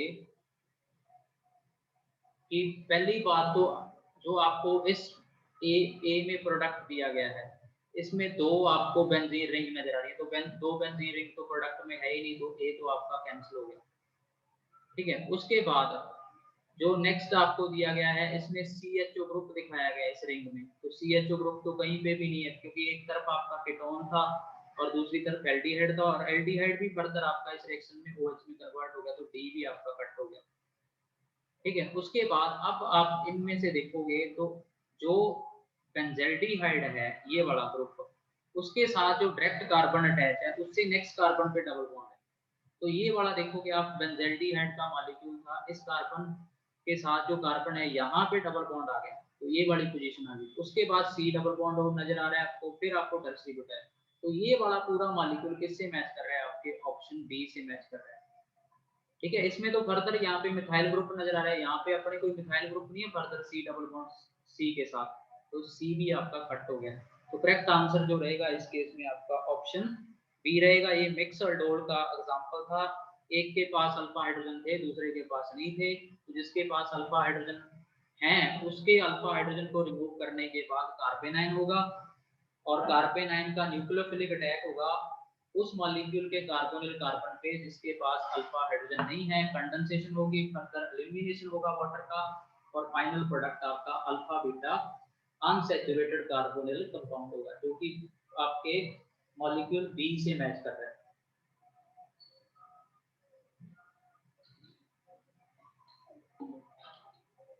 अब उसके बाद जो क्वेश्चन है 69, ये बेसिक ऑर्गेनिक केमिस्ट्री के अंदर नाइट्रोजन और हेलोजन्स या कार्बन और हाइड्रोजन की एस्टिमेशन से रिलेटेड मेथड के बारे में है। तो जब भी हेलोजन को एस्टिमेट करना होता है तो हम जो मेथड यूज करते हैं वो यूज करते हैं कैरियस मेथड। जो आपको ऑप्शन ए और सी दिए गए हैं ये यूज होते हैं for the estimation of nitrogen, और जो लास्ट आपको ऑप्शन दिया गया है वो होते हैं कार्बन और हाइड्रोजन के लिए। तो कैरियस मेथड के अंदर बेसिकली हेलोजन की एस्टिमेशन के लिए हम इसे क्या करते हैं, एम्प्लॉय करते हैं। और जो आपको ऑप्शन ए और सी में डोमस मेथड और दूसरा मेथड ऑप्शन ए में दिया गया है, ये नाइट्रोजन की एस्टिमेशन के लिए क्या होते हैं, यूज होते हैं। तो बेसिकली हेलोजन को जब भी हमने एस्टिमेट करना होता है तो जो आपको गिवन कंपाउंड जिसमें हेलोजन प्रेजेंट है उसको हम नाइट्रिक एसिड और सिल्वर नाइट्रेट के साथ क्या करते हैं, ट्रीट करते हैं। तो जो हेलोजन होता है उस कंपाउंड का वो सिल्वर के साथ आके कंबाइन करके सिल्वर हलाइड बना देता है, और सिल्वर हलाइड वाटर में इनसॉल्युबल होते हैं तो इसकी प्रेसिपिटेशन हो जाती है। इन प्रेसिपिटेट को हम ड्राई करके वेट कर लेते हैं इसका। तब हम परसेंटेज हेलोजन निकालने के लिए क्या करते हैं, एटॉमिक मास जो भी हेलोजन होगा, जैसे आपके पास क्लोरीन है तो एटॉमिक मास जो हेलोजन का होगा वो 35.5 होगा, उसको मास ऑफ सिल्वर हलाइड के साथ डिवाइड कर देते हैं। ठीक है, जो एटॉमिक मास होगा सिल्वर हलाइड का, जैसे AgCl बन गया तो सिल्वर का मास 108 होता है और क्लोरीन का 35.5, दोनों को ऐड कर लेना है आपने, multiplied by mass of silver chloride जो आपने वे किया है प्रेसिपिटेट्स का, divide by mass of compound जो आपने स्टार्टिंग में चूज किया था यहाँ पे, ठीक है, इनटू 100। ये फॉर्मूला आपने अप्लाई करके परसेंटेज ऑफ हेलोजन निकाल लेना है। तो ये कैरियस मेथड है जिसके थ्रू से हम क्वांटिटेटिव एस्टिमेशन करते हैं किसकी, हेलोजन की। ए और सी वाला जो मेथड है वो नाइट्रोजन के लिए यूज होता है, डी वाला यूज होता है कार्बन और हाइड्रोजन के लिए। अब जो क्वेश्चन नंबर 70 है वो है पॉलीमर से रिलेटेड, और आपको पूछा गया है डेक्रोन के बारे में, डेक्रोन या टेरिलीन। तो डेक्रोन बेसिकली क्या है, एक पॉलीएस्टर है। तो जो नेचुरली इसके मोनोमर होंगे वो क्या होंगे, एस्टर कब बनता है, जब कार्बोक्सिलिक एसिड रिएक्ट करते हैं किसके साथ, अल्कोहल के साथ। तो उस रिएक्शन में कार्बन और ऑक्सीजन बॉन्ड अल्कोहल का ब्रेक होता है, जबकि अल्कोहल का ऑक्सीजन हाइड्रोजन बॉन्ड ब्रेक होता है, जिसके बाद एस्टर फॉर्म होते हैं। तो डेक्रोन के बनाने के लिए हमें जो मोनोमर चाहिए होता है बेसिकली वो यूज होता है एक तो टार्थेलिक एसिड। टार्थेलिक एसिड का मतलब बेंजीन की फर्स्ट और फोर्थ पोजीशन पे कार्बोक्सिलिक एसिड यूज होगा, ठीक है, और दूसरा होता है इथाइलिन ग्लाइकोल। और इनकी रिएक्शन के बाद कंडेंसेशन हो जाती है, और उस कंडेंसेशन के बाद आपको पॉलीएस्टर मिलेगा। तो ये वाले बॉन्ड इसमें ब्रेक होते जाएंगे, ये एन यूनिट आपस में कंबाइन करेंगे और इसमें पॉलीएस्टर लिंकेज होगी। ये वाला आपका एस्टर ग्रुप आ गया। तो इस टाइप से आपके पास क्या बनेगा, डेक्रोन बनेगा। तो आपको फर्स्ट ऑप्शन में ये पूछा गया कि क्या ये कोपॉलीमर है, नो डाउट कोपॉलीमर है, क्योंकि दोनों जो मोनोमर है उसमें डिफरेंट टाइप के फंक्शनल ग्रुप हैं। बट इसमें हेक्सामिथाइलिन, डायामीन और एडिपिक एसिड नहीं यूज हो रहा है, ये मोनोमर तो यूज होते हैं नायलॉन 6,6 में जो पॉलीमाइड है। दूसरा copolymer methyl ester of terephthalic acid और इथाइलिन ग्लाइकोल, ये आपका करेक्ट आंसर है इसमें। होमोपॉलीमर नहीं है क्योंकि दो डिफरेंट फंक्शनल ग्रुप यूज हो रहे हैं। होमोपॉलीमर ऑप्शन डी भी नहीं है, तो ये कोपॉलीमर है, एक एस्टर है टैरफेलिक एसिड का आपका, और दूसरा है बेसिकली आपका इथाइलिन ग्लाइकोल। तो ये डेक्रोन के बारे में था। डेक्रोन किसकी कंडेंसेशन से प्रिपेयर होता है, जिसको हम कॉमनली टेरिलीन भी बोलते हैं। तो ये हमारा था क्वेश्चन नंबर 70। तो इस वीडियो के अंदर हमने क्वेश्चन नंबर 41 से 70 तक डिस्कस किए। नेक्स्ट पार्ट के अंदर हम क्वेश्चन नंबर 71 से शुरू करेंगे। Thank you.